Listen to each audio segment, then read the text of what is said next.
ਵਾਹਿਗੁਰੂ ਸਾਹਿਬ JIO. ਗਿਆਨ ਧਿਆਨ ਕਿਛ ਕਰਮ ਨਾ ਜਾਣਾ, ਨਾਹਿਨ ਨਿਰਮਲ ਕਰਨੀ।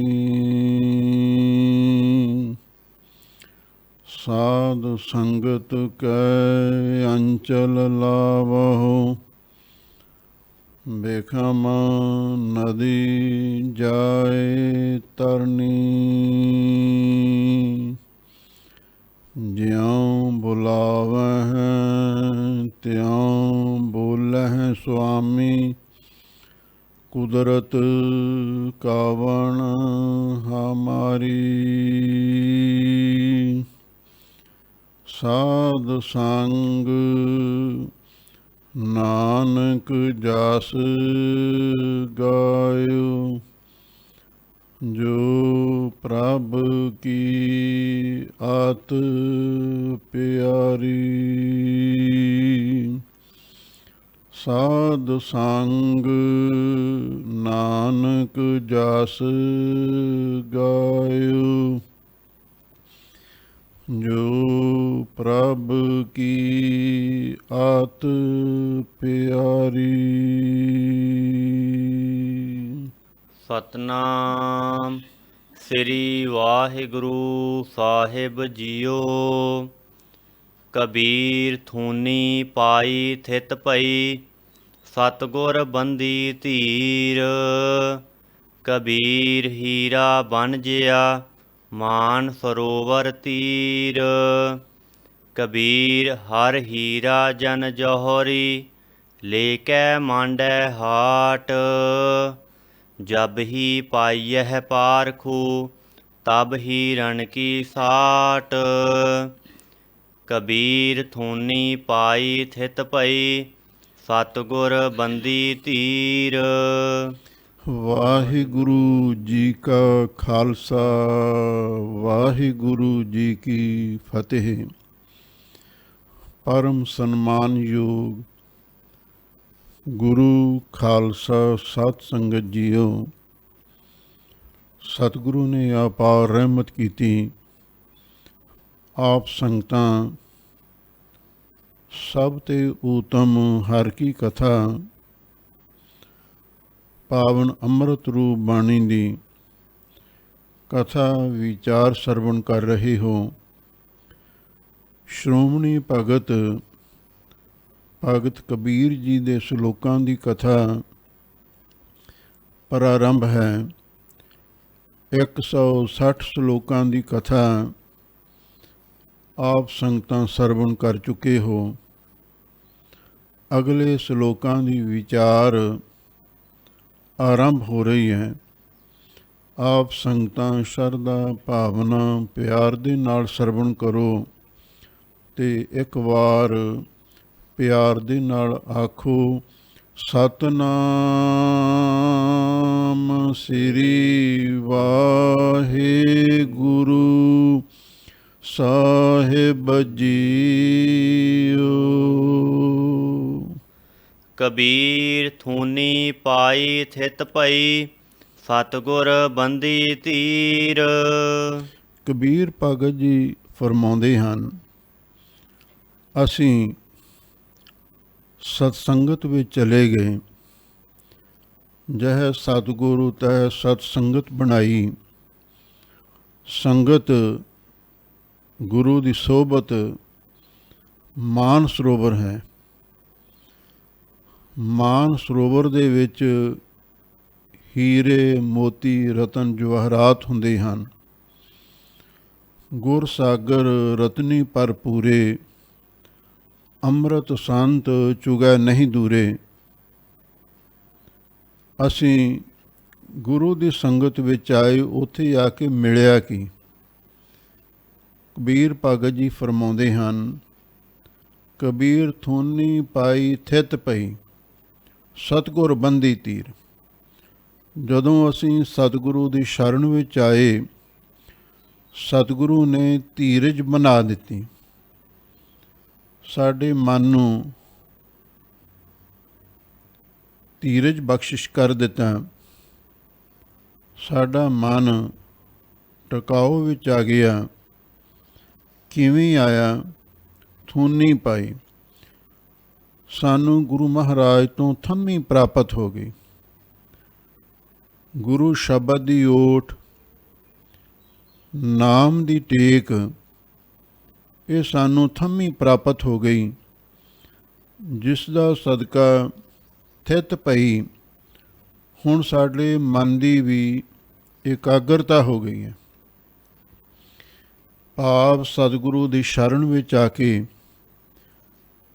ਸ਼ਬਦ ਦੀ ਓਟ, ਬਾਣੀ ਦੀ ਟੇਕ, ਨਾਮ ਦਾ ਸਹਾਰਾ ਪ੍ਰਾਪਤ ਕੀਤਾ ਹੈ, ਜਿਸ ਦਾ ਸਦਕਾ ਸਾਡੇ ਮਨ ਨੂੰ ਇਕਾਗਰਤਾ ਪ੍ਰਾਪਤ ਹੋ ਗਈ ਹੈ। ਕਬੀਰ ਹੀਰਾ ਬਨ ਜਿਆ ਮਾਨ ਸਰੋਵਰ ਤੀਰ। ਭਗਤ ਜੀ ਗੁਰੂ ਦੀ ਮਹਿਮਾ ਉਚਾਰਨ ਕਰਦੇ ਹਨ। ਅਸੀਂ ਗੁਰੂ ਦੀ ਸੋਹਬਤ ਵਿੱਚ ਚਲੇ ਗਏ। ਸਤਿਗੁਰੂ ਮਾਨ ਸਰੋਵਰ ਹਨ, ਉੱਥੇ ਜਾ ਕੇ ਗੁਰੂ ਦੀ ਸੰਗਤ ਵਿੱਚ ਜਾ ਕੇ ਅਸੀਂ ਹੀਰੇ ਦਾ ਵਪਾਰ ਕੀਤਾ। ਹੀਰਾ ਕੀ ਹੈ? ਪਰਮੇਸ਼ਰ ਦਾ ਨਾਮ। ਹੀਰਾ ਕੀ ਹੈ? ਇਲਾਹੀ ਬਾਣੀ ਦਾ ਕੀਰਤਨ। ਕੀਰਤਨ ਨਿਰਮੋਲਕ ਹੀਰਾ, ਆਨੰਦ ਗੁਣੀ ਗਹੀਰਾ। ਰੱਬੀ ਗਿਆਨ ਵੀ ਇੱਕ ਹੀਰਾ ਹੈ। ਜਦੋਂ ਆਪਾਂ ਸਤਿਗੁਰੂ ਦੇ ਪਾਸ ਜਾਂਦੇ ਹਾਂ, ਪਹਿਲਾਂ ਉਥੋਂ ਨਾਮ ਦੀ ਦਾਤ ਪ੍ਰਾਪਤ ਹੁੰਦੀ ਹੈ, ਕਬੀਰ ਹੀਰਾ ਬਣ ਜਿਆ। ਕੀਰਤਨ ਦੀ ਦਾਤ ਪ੍ਰਾਪਤ ਹੁੰਦੀ ਹੈ, ਫਿਰ ਅੱਗੇ ਗਿਆਨ ਦਾ ਹੀਰਾ ਵੀ ਪ੍ਰਾਪਤ ਹੋ ਜਾਂਦਾ ਹੈ। ਕਬੀਰ ਹਰ ਹੀਰਾ ਜਨ ਜੋਹਰੀ, ਲੈ ਕੇ ਮਾਂਡੈ ਹਾਟ। ਕਬੀਰ ਭਗਤ ਜੀ ਫਰਮਾਉਂਦੇ ਹਨ, ਗੁਰੂ ਦੀ ਸੰਗਤ ਵਿੱਚ ਹਰ ਹੀਰਾ, ਵਾਹਿਗੁਰੂ ਦਾ ਨਾਮ ਹੀਰਾ ਹੈ। ਜਨ ਜੌਹਰੀ ਜਿਹੜੇ ਪਰਮੇਸ਼ਰ ਦੇ ਦਾਸ ਨੇ, ਜਿਗਿਆਸੂ ਨੇ, ਸਾਧਕ ਪੁਰਸ਼ ਨੇ, ਸਾਰੇ ਮਾਈ ਪਾਈ ਜੌਹਰੀ ਵਾਂਗ ਨੇ। ਉਹ ਸਤਿਗੁਰੂ ਦੀ ਸ਼ਰਨ ਵਿੱਚ ਜਾ ਕੇ ਨਾਮ ਦਾ ਹੀਰਾ ਪਰਖ ਕੇ ਪ੍ਰਾਪਤ ਕਰਦੇ ਹਨ।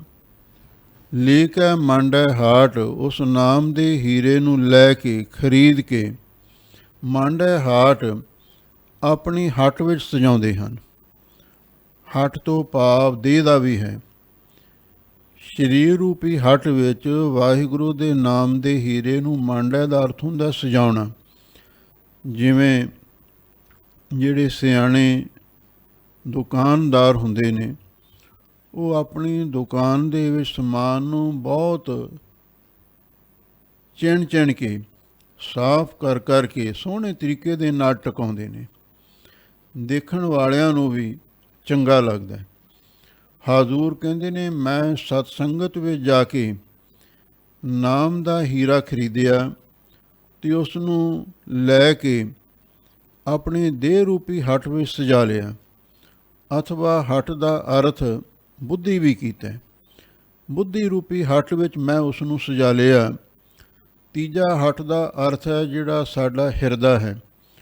ਉਸ ਹਿਰਦੇ ਦੀ ਹੱਟ ਵਿੱਚ ਅਸੀਂ ਉਸ ਨਾਮ ਦੇ ਹੀਰੇ ਨੂੰ ਸਜਾ ਲਿਆ ਹੈ। ਜਬ ਹੀ ਪਾਈਐ ਪਾਰਖੂ, ਤਬ ਹੀ ਰਣ ਕੀ ਸਾਟ। ਕਬੀਰ ਭਗਤ ਜੀ ਫਰਮਾਉਂਦੇ ਨੇ, ਹੁਣ ਉਹ ਨਾਮ ਦਾ ਹੀਰਾ ਸਾਨੂੰ ਮਿਲ ਗਿਆ। ਹੁਣ ਉਸ ਹੀਰੇ ਦੀ ਕਦਰ ਕਦੋਂ ਹੁੰਦੀ ਹੈ? ਜਦੋਂ ਕੋਈ ਪਾਰਖੂ, ਨਾਮ ਦਾ ਵਪਾਰੀ ਮਿਲ ਜਾਵੇ। ਜਬ ਹੀ ਪਾਈਐ ਪਾਰਖੂ, ਜਿਹਨੂੰ ਹੀਰੇ ਮੋਤੀਆਂ ਦੀ ਪਰਖ ਹੀ ਨਹੀਂ, ਉਹ ਉਹਨਾਂ ਦੀ ਸਹੀ ਕੀਮਤ ਅਦਾ ਨਹੀਂ ਕਰ ਸਕਦਾ। ਭਗਤ ਕਬੀਰ ਜੀ ਕਹਿੰਦੇ ਨੇ, ਜਿਹੜੇ ਲੋਕਾਂ ਨੂੰ ਨਾਮ ਦੀ ਕਰਾਮਾਤ ਦਾ, ਨਾਮ ਦੀ ਅਜ਼ਮਤ ਦਾ, ਨਾਮ ਦੀ ਸ਼ਕਤੀ ਦਾ ਗਿਆਨ ਨਹੀਂ, ਉਸ ਨਾਮ ਦੇ ਹੀਰੇ ਨੂੰ ਨਹੀਂ ਖਰੀਦ ਸਕਦੇ। ਜਦੋਂ ਕੋਈ ਪਾਰਖੂ ਮਿਲੇਗਾ, ਨਾਮ ਦਾ ਵਪਾਰੀ, ਨਾਮ ਦਾ ਗਾਹਕ ਮਿਲੇਗਾ, ਤਬ ਹੀਰਨ ਕੀ ਸਾਟ। ਫਿਰ ਉਹਨਾਂ ਹੀਰਿਆਂ ਦੀ ਸਾਟ ਦਾ ਅਰਥ ਹੈ ਸੱਟਾ। ਭਾਵ ਜਿਸ ਬਦਲੇ ਹੀਰਾ ਮਿਲੇ, ਇਹਦਾ ਭਾਵ ਹੋ ਗਿਆ ਮੁੱਲ ਜਾਂ ਕੀਮਤ। ਫਿਰ ਉਹਨਾਂ ਹੀਰਿਆਂ ਦਾ ਸਹੀ ਮੁੱਲ ਪੈ ਜਾਂਦਾ, ਉਹਨਾਂ ਹੀਰਿਆਂ ਦੀ ਸਹੀ ਕੀਮਤ ਪ੍ਰਾਪਤ ਹੋ ਜਾਂਦੀ ਹੈ। ਕਬੀਰ ਕਾਮ ਪਰੇ ਹਰ ਸਿਮਰੀਐ, ਐਸਾ ਸਿਮਰਹੁ ਨਿਤ। ਕੁਛ ਵਿਦਵਾਨਾਂ ਨੇ ਸਾਠ ਦਾ ਅਰਥ ਕਦਰ ਵੀ ਕੀਤਾ, ਫਿਰ ਉਹਨਾਂ ਹੀਰਿਆਂ ਦੀ ਕਦਰ ਪੈਂਦੀ ਹੈ, ਪਰ ਸਾਠ ਦਾ ਅਰਥ ਕੀਮਤ ਢੁਕਦਾ ਹੈ। ਕਬੀਰ ਕਾਮ ਪਰੇ ਹਰ ਸਿਮਰੀਐ, ਕਬੀਰ ਭਗਤ ਜੀ ਇੱਕ ਲੋਕਾਂ ਦਾ ਇਹੋ ਜਿਹਾ ਰਿਵਾਜ ਬਣਿਆ ਹੋਇਆ ਹੈ, ਗਾਉਂ ਪਨਾਵੇ ਜਉਂ ਭਾਵੇਂ ਅੱਲੇ ਹੀ ਹੋਣ। ਉਹ ਆਪਣੀ ਗਰਜ ਦੇ ਮਾਰੇ ਕੋਈ ਕਿਸੇ ਪਾਸੇ ਕੋਈ ਕਿਸੇ ਪਾਸੇ ਦੌੜਿਆ ਫਿਰਦਾ।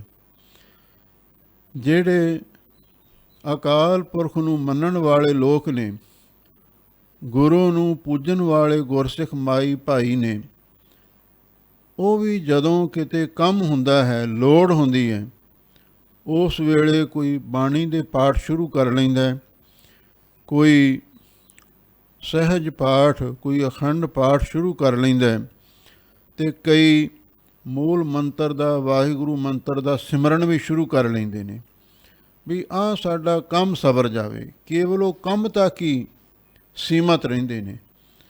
ਪਰ ਭਗਤ ਜੀ ਕਹਿੰਦੇ, ਭਲਿਓ ਲੋਕੋ, ਤੁਸੀਂ ਆਪਣੇ ਮਤਲਬ ਵਾਸਤੇ, ਆਪਣੇ ਕੰਮ ਦੀ ਪੂਰਤੀ ਵਾਸਤੇ ਵਾਹਿਗੁਰੂ ਦਾ ਸਿਮਰਨ ਕਰਦੇ ਹੋ।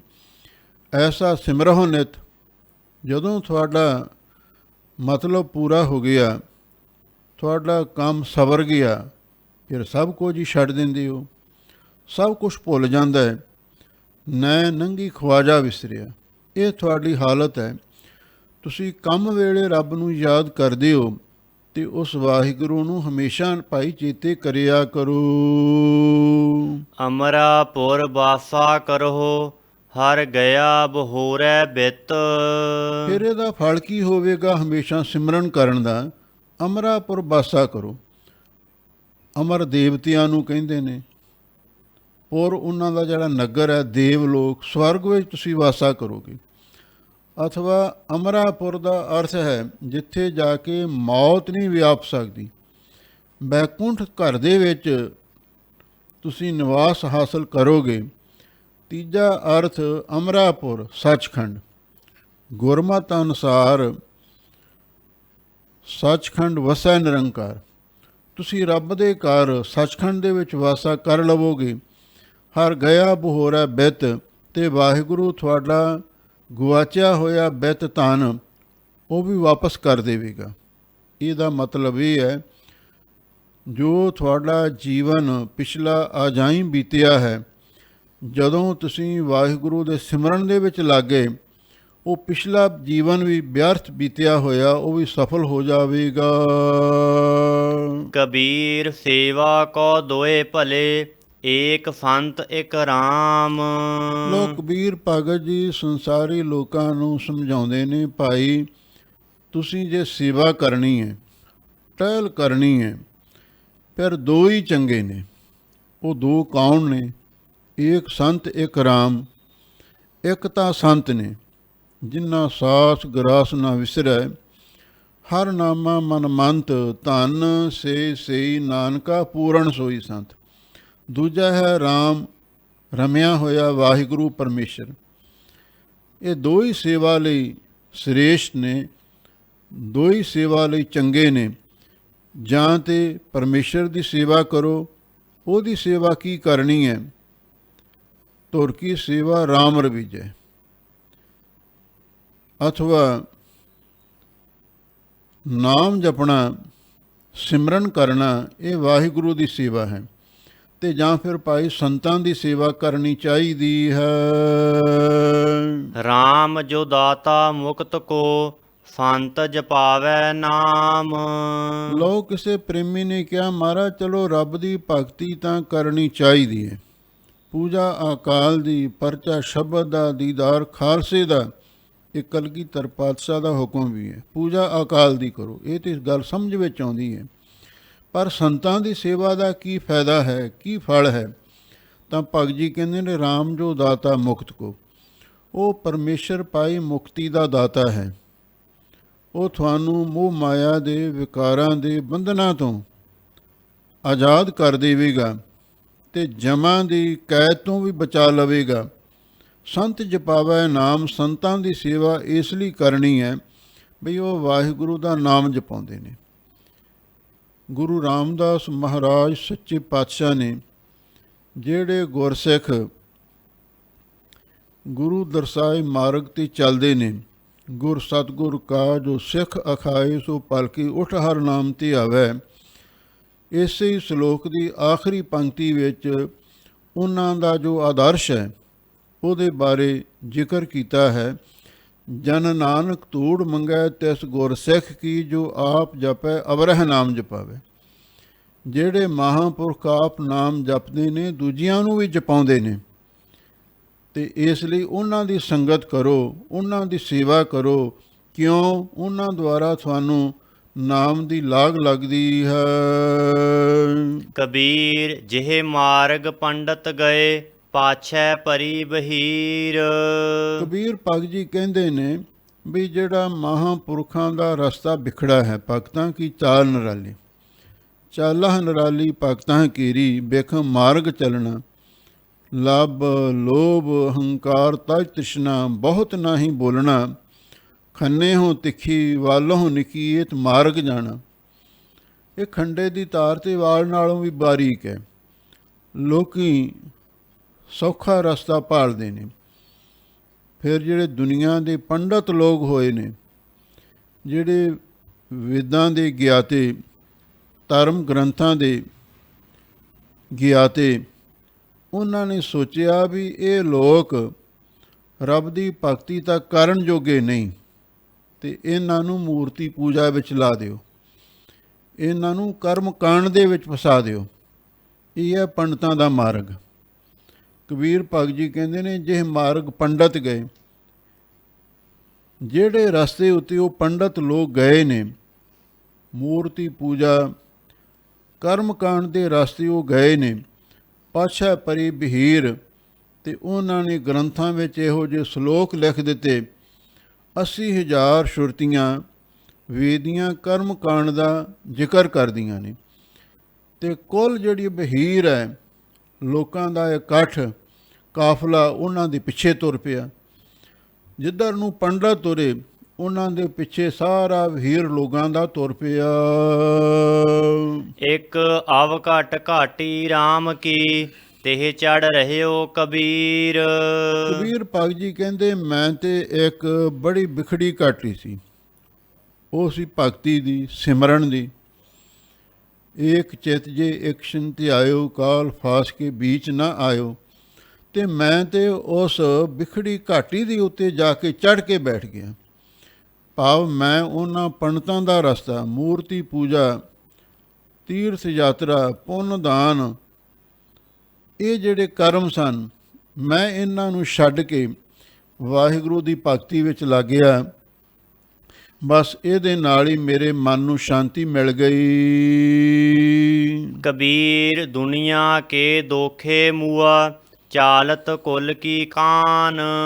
ਕਬੀਰ ਭਗਤ ਜੀ ਕਹਿੰਦੇ ਨੇ ਦੇਖ ਲਓ ਇਹ ਮਨੁੱਖ ਦੁਨੀਆ ਦੇ ਦੋਖੇ, ਦੁਨੀਆ ਮੈਨੂੰ ਕੀ ਕਵੇਗੀ ਜੇ ਮੈਂ ਆਪਣੇ ਕੁਲ ਦੀ ਰੀਤੀ ਨੂੰ ਛੱਡ ਦਿੱਤਾ।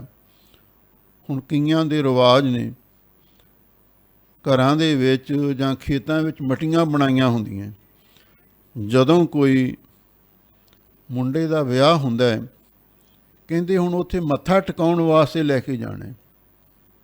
ਕਈ ਗੁਰਸਿੱਖ ਬੀਬੀਆਂ ਵੀ ਹੁੰਦੀਆਂ ਨੇ, ਉਹਨਾਂ ਦੇ ਸਹੁਰੇ ਪਰਿਵਾਰ ਦੇ ਜੀ, ਖਾਸ ਕਰਕੇ ਮਾਈਆਂ ਬੀਬੀਆਂ, ਉਹ ਕਹਿੰਦੀਆਂ ਨੇ ਤੈਨੂੰ ਵੀ ਮੱਥਾ ਟੇਕਣਾ ਪੈਣਾ।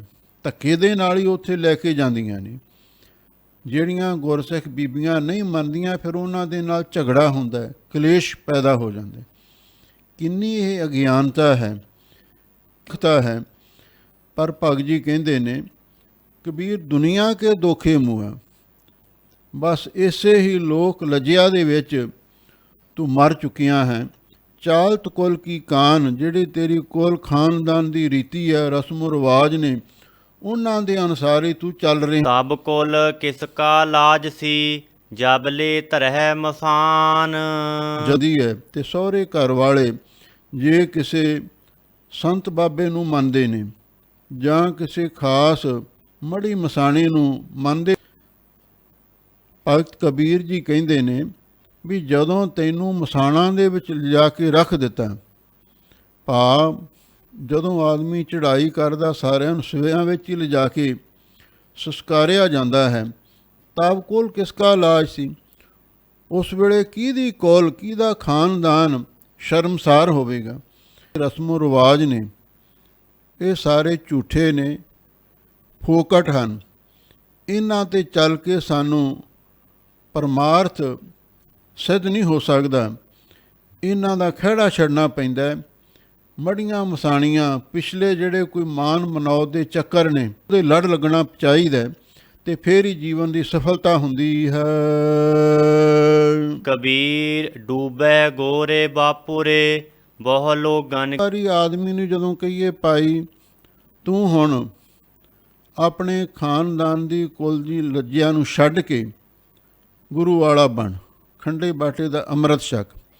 ਖਾਸ ਕਰਕੇ ਜਦੋਂ ਕੋਈ ਦੂਜੀ ਕੌਮ ਦਾ ਬੰਦਾ ਕਿਸੇ ਧਰਮ ਨੂੰ ਅਪਣਾਉਂਦਾ ਹੈ, ਕੋਈ ਮੁਸਲਮਾਨ ਪਰਿਵਾਰ ਦੇ ਵਿੱਚੋਂ ਖੰਡੇ ਬਾਟੇ ਦਾ ਅੰਮ੍ਰਿਤ ਛਕਣ ਲਈ ਤਿਆਰ ਹੋ ਜਾਂਦਾ, ਜਾਂ ਕੋਈ ਦੂਜੇ ਧਰਮ ਦਾ ਬੰਦਾ ਹੋਰ ਗੈਰ ਧਰਮ ਦੇ ਵਿੱਚ ਪ੍ਰਵੇਸ਼ ਕਰਦਾ ਹੈ, ਤੇ ਉਸ ਵੇਲੇ ਬਹੁਤ ਸਾਰੇ ਲੋਕ ਉਹਨੂੰ ਡਰਾਉਣ ਲੱਗ ਜਾਂਦੇ ਨੇ, ਕਹਿੰਦੇ ਅਸੀਂ ਤੇਰਾ ਬਾਈਕਾਟ ਕਰਾਂਗੇ। ਇਹੋ ਜਿਹੀਆਂ ਗੱਲਾਂ ਵੀ ਸਮਾਜ ਵਿੱਚ ਦੇਖਣ ਨੂੰ ਮਿਲਦੀਆਂ ਨੇ, ਪਰ ਭਗਤ ਕਬੀਰ ਜੀ ਇਸ ਦਾ ਖੰਡਨ ਕਰਦੇ ਨੇ। ਕਬੀਰ ਡੂਬਾ ਹੈ ਗੋਰੇ ਬਾਪਰੇ, ਉਹ ਮੰਦ ਬੁੱਧੀ ਵਾਲਿਆ ਤਰਸ ਵਿੱਚ ਆ ਕੇ ਕਹਿੰਦੇ ਨੇ ਬਾਪਰੇ, ਮੰਦ ਬੁੱਧੀ ਵਾਲਿਆ ਤੂੰ ਸੰਸਾਰ ਸਮੁੰਦਰ ਦੇ ਵਿੱਚ ਲੋਕ ਲੱਜਿਆ ਵਿੱਚ ਡੁੱਬ ਕੇ ਮਰ ਜਾਵੇਂਗਾ। ਬਹੁਤ ਲੋਗਣ ਕੀ ਕਾਨ, ਤੂੰ ਬਹੁਤੇ ਲੋਕਾਂ ਦੀ ਕਾਨ ਕਨੌੜ ਮੁਸ਼ੰਦਗੀ ਕਰ ਰਿਹਾ ਹੈ, ਉਹਨਾਂ ਦੀ ਖੁਸ਼ਾਮਤ, ਉਹਨਾਂ ਦੀ ਮਾਨ ਮਨੌਤ ਕਰਦਾ ਰਹਿਣਾ ਹੈ। ਪਾਰੋਸੀ ਕੇ ਜੋ ਹੁਆ ਤੂੰ ਆਪਣੇ ਪੀ ਜਾਨ। ਜੋ ਪੜੋਸੀ ਦੇ ਘਰੇ ਭਾਣਾ ਵਰਤਿਆ ਹੈ, ਪੜੋਸੀ ਕਹਿੰਦੇ ਨੇ ਗੁਆਂਢੀ ਨੂੰ, ਜਿਹੜਾ ਸਾਡੇ ਪੜੋਸ ਵਿੱਚ ਰਹਿੰਦਾ ਹੋਵੇ। ਜੋ ਪੜੋਸੀ ਦੇ ਗੁਆਂਢੀ ਦੇ ਘਰ ਦੇ ਵਿੱਚ ਬੀਤਿਆ ਤੇ ਉਹ ਤੇਰੇ ਘਰ ਵੀ ਉਹ ਸਮਾਂ ਆਉਣ ਵਾਲਾ ਹੈ। ਇਹਦਾ ਮਤਲਬ ਇਹ ਹੈ, ਲੋਕਾਂ ਦੀ ਕਾਨ ਕਨੌੜ ਛੱਡ ਕੇ ਸਾਨੂੰ ਸਿੱਖੀ ਧਾਰਨ ਕਰਨੀ ਚਾਹੀਦੀ ਹੈ, ਬਾਣੀ ਬਾਣੇ ਦੀ ਰਹਿਤ ਧਾਰਨ ਕਰਨੀ ਚਾਹੀਦੀ ਹੈ, ਖੰਡੇ ਬਾਟੇ ਦਾ ਅੰਮ੍ਰਿਤ ਵੀ ਛਕਣਾ ਚਾਹੀਦਾ ਹੈ, ਬਾਣੀ ਬਾਣੇ ਦੇ ਧਾਰਨੀ ਹੋ ਕੇ ਸੇਵਾ ਸਿਮਰਨ ਦੀ ਘਾਲ ਘਾਲਣੀ ਚਾਹੀਦੀ ਹੈ। ਐਵੇਂ ਕਿਸੇ 'ਤੇ ਨੁਕਤਾਚੀਨੀ ਕਰੀ ਜਾਣੀ, ਨੋਕ ਚੋਕ ਕਰਨੀ, ਇਹ ਵੀ ਸੁਭਾਅ ਚੰਗਾ ਨਹੀਂ ਹੁੰਦਾ। ਆਪਣੇ ਜੀਵਨ ਨੂੰ, ਆਪਣੇ ਮਨ ਨੂੰ ਸਮਝਾਉਣ ਦੀ ਲੋੜ ਹੁੰਦੀ ਹੈ। ਲੋਕ ਭਗਤ ਜੀ ਕਹਿੰਦੇ ਨੇ ਤੇ ਪੜੋਸੀ ਦੇ ਘਰੇ ਵੀ ਮੌਤ ਆਈ ਹੈ, ਤੇ ਜਿਹੜਾ ਕੁਛ ਪੜੋਸੀ ਦੇ ਘਰੇ ਹੋਇਆ ਹੈ ਤੇ ਉਹ ਤੇਰੇ ਘਰੇ ਵੀ ਪਾਣਾ ਵਰਤਣ ਵਾਲਾ ਹੈ। ਮੌਤ ਨੇ ਤੇ ਆ ਹੀ ਜਾਣਾ, ਬਿਨਾਂ ਪੁੱਛੇ ਤੋਂ, ਬਿਨਾਂ ਦੱਸੇ ਤੋਂ ਮੌਤ ਨਹੀਂ ਆ ਜਾਣਾ। ਇਸ ਲਈ ਲੋਕ ਲੱਜਿਆਂ ਨੂੰ ਛੱਡ ਕੇ ਵਾਹਿਗੁਰੂ ਦੀ ਭਗਤੀ ਕਰ ਲੈ। ਕਬੀਰ ਭਲੀ ਮਧੂਕਰੀ ਨਾਨਾ ਬਿਦ ਕੋ ਨਾਜ। ਲੋਕ ਕਬੀਰ ਭਗਤ ਜੀ ਨੂੰ ਕਿਸੇ ਨੇ ਆਖਿਆ, ਭਗਤ ਜੀ ਤੁਸੀਂ ਇੱਕ ਸੋਹਣਾ ਡੇਰਾ ਬਣਾਓ, ਤੁਹਾਡੇ ਚੇਲੇ ਬਾਲੇ ਬਹੁਤ ਨੇ, ਮਾਇਆਧਾਰੀ ਵੀ ਨੇ, ਤੁਸੀਂ ਇਹਨਾਂ ਤੋਂ ਮਾਇਆ ਇਕੱਠੀ ਕਰੋ, ਸ਼ਾਹੀ ਠਾਠ ਬਾਠ ਬਣਾਓ, ਉੱਥੇ ਧਰਮ ਅਸਥਾਨ ਵੀ ਬਣਾਓ, ਲੰਗਰ ਹਾਲ ਵੀ ਬਣਾਓ, ਤੁਸੀਂ ਠਾਠ ਬਾਠ ਦੇ ਨਾਲ ਰਿਹਾ ਕਰੋ। ਭਗਤ ਜੀ ਕਹਿਣ ਲੱਗੇ, ਇਹੋ ਜਿਹੇ ਦਿਖਾਵੇ ਤੋਂ, ਆਡੰਬਰ ਤੋਂ ਅਸੀਂ ਕੀ ਲੈਣਾ ਹੈ। ਕਬੀਰ ਭਲੀ ਮਧੂਕਰੀ। ਕਬੀਰ ਭਗਤ ਜੀ ਕਹਿੰਦੇ, ਜਿਹੜੀ ਸਾਧੂ ਲੋਕ ਭਿੱਖਿਆ ਮੰਗ ਕੇ ਰੋਟੀ ਖਾਂਦੇ ਨੇ, ਸਾਨੂੰ ਤਾਂ ਉਹ ਚੰਗੀ ਲੱਗਦੀ ਹੈ। ਨਾਨਾ ਬਿਦ ਕੋ ਨਾਜ, ਉਹਦੇ ਵਿੱਚ ਅਨੇਕਾਂ ਤਰੀਕਿਆਂ ਦਾ ਨਾਜ ਤੋਂ ਭਾਵ ਹੈ ਅਨਾਜ ਮਿਲਿਆ ਹੁੰਦਾ। ਹੁਣ ਜਿਹੜੀ ਡਾਲੀ ਦਾ ਪ੍ਰਸ਼ਾਦਾ ਆਪਾਂ ਲੈ ਕੇ ਆਉਂਦੇ ਹਾਂ, ਉਹਨਾਂ ਵਿੱਚ ਕੋਈ ਮਿੱਸੇ ਪ੍ਰਸ਼ਾਦੇ ਬਣਾਉਂਦਾ, ਕੋਈ ਕਣਕ ਦੇ, ਕੋਈ ਮੱਕੀ ਦੇ, ਕਈ ਤਰ੍ਹਾਂ ਦੇ ਇਸ ਤਰ੍ਹਾਂ ਅਨਾਜ ਮਿਲੇ ਹੁੰਦੇ ਨੇ, ਕੋਈ ਮੂੰਗੀ ਦੀ ਦਾਲ, ਕੋਈ ਹੋਰ, ਕੋਈ ਕੱਦੂਆਂ ਦੀ ਸਬਜ਼ੀ, ਕੋਈ ਸਾਗ ਬਣਾ ਕੇ ਦੇ ਦਿੰਦਾ ਹੈ। ਉਹ ਨਾਨਾ ਤਰ੍ਹਾਂ ਦਾ ਅਨਾਜ ਉਹਦੇ ਵਿੱਚ ਮਿਲਿਆ ਹੁੰਦਾ ਹੈ। ਦਾਵਾ ਕਾਹੂ ਕੋ ਨਹੀਂ, ਵੱਡਾ ਦੇਸ ਬੜ ਰਾਜ। ਨਾ ਤੇ ਕੋਈ ਉੱਥੇ ਫਿਰ ਦਾਵਾ ਹੀ ਕਰਦਾ। ਜੇ ਹੁਣ ਆਪਾਂ ਮਿੱਥ ਕੇ ਕਿਸੇ ਦੇ ਘਰੇ ਰੋਟੀ ਖਾਣ ਵਾਸਤੇ ਜਾਂਦੇ ਹਾਂ ਤੇ ਉਹ ਆਦਮੀ ਆਸਾਨ ਕਰਦਾ, ਫਿਰ ਉਹ ਹੋਰ ਵੀ 4 ਬੰਦਿਆਂ ਨੂੰ ਦੱਸਦਾ ਵੀ ਮੈਂ ਉਹਨਾਂ ਨੂੰ ਪ੍ਰਸ਼ਾਦਾ ਛਕਾਇਆ ਸੀ, ਮੈਂ ਲੰਗਰ ਛਕਾਇਆ ਸੀ, ਦਾਵਾ ਕਰਦਾ ਵੀ ਮੈਂ ਲੰਗਰ ਛਕਾਇਆ ਸੀ। ਪਰ ਭਗਤ ਜੀ ਕਹਿੰਦੇ ਨੇ ਜਦੋਂ ਭਿੱਖਿਆ ਮੰਗ ਕੇ ਰੋਟੀ ਖਾਈ ਦੀ ਹੈ ਨਾ, ਦਾਵਾ ਕਾਹੂ ਕੋ ਨਹੀਂ, ਉਹਦੇ ਵਿੱਚ ਕਿਸੇ ਦਾ ਦਾਵਾ ਨਹੀਂ ਹੁੰਦਾ। ਦਾਵਾ ਤੋਂ ਭਾਵ ਹੈ ਜਿਹੜਾ ਮਲਕੀਅਤ ਦਾ ਹੰਕਾਰ ਵੀ ਮੈਂ ਖਵਾਇਆ, ਮੈਂ ਘਰੋਂ ਖਵਾਇਆ, ਉਹ ਦਾਵਾ ਨਹੀਂ ਕੋਈ ਕਰ ਸਕਦਾ।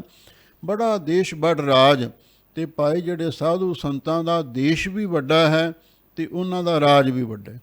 ਇਹਦਾ ਮਤਲਬ ਇਹ ਹੈ ਪੁਰਾਣੇ ਸਮੇਂ ਵਿੱਚ ਰਾਜੇ ਰਿਆਸਤਾਂ ਵਿੱਚ ਰਾਜ ਕਰਦੇ ਸਨ।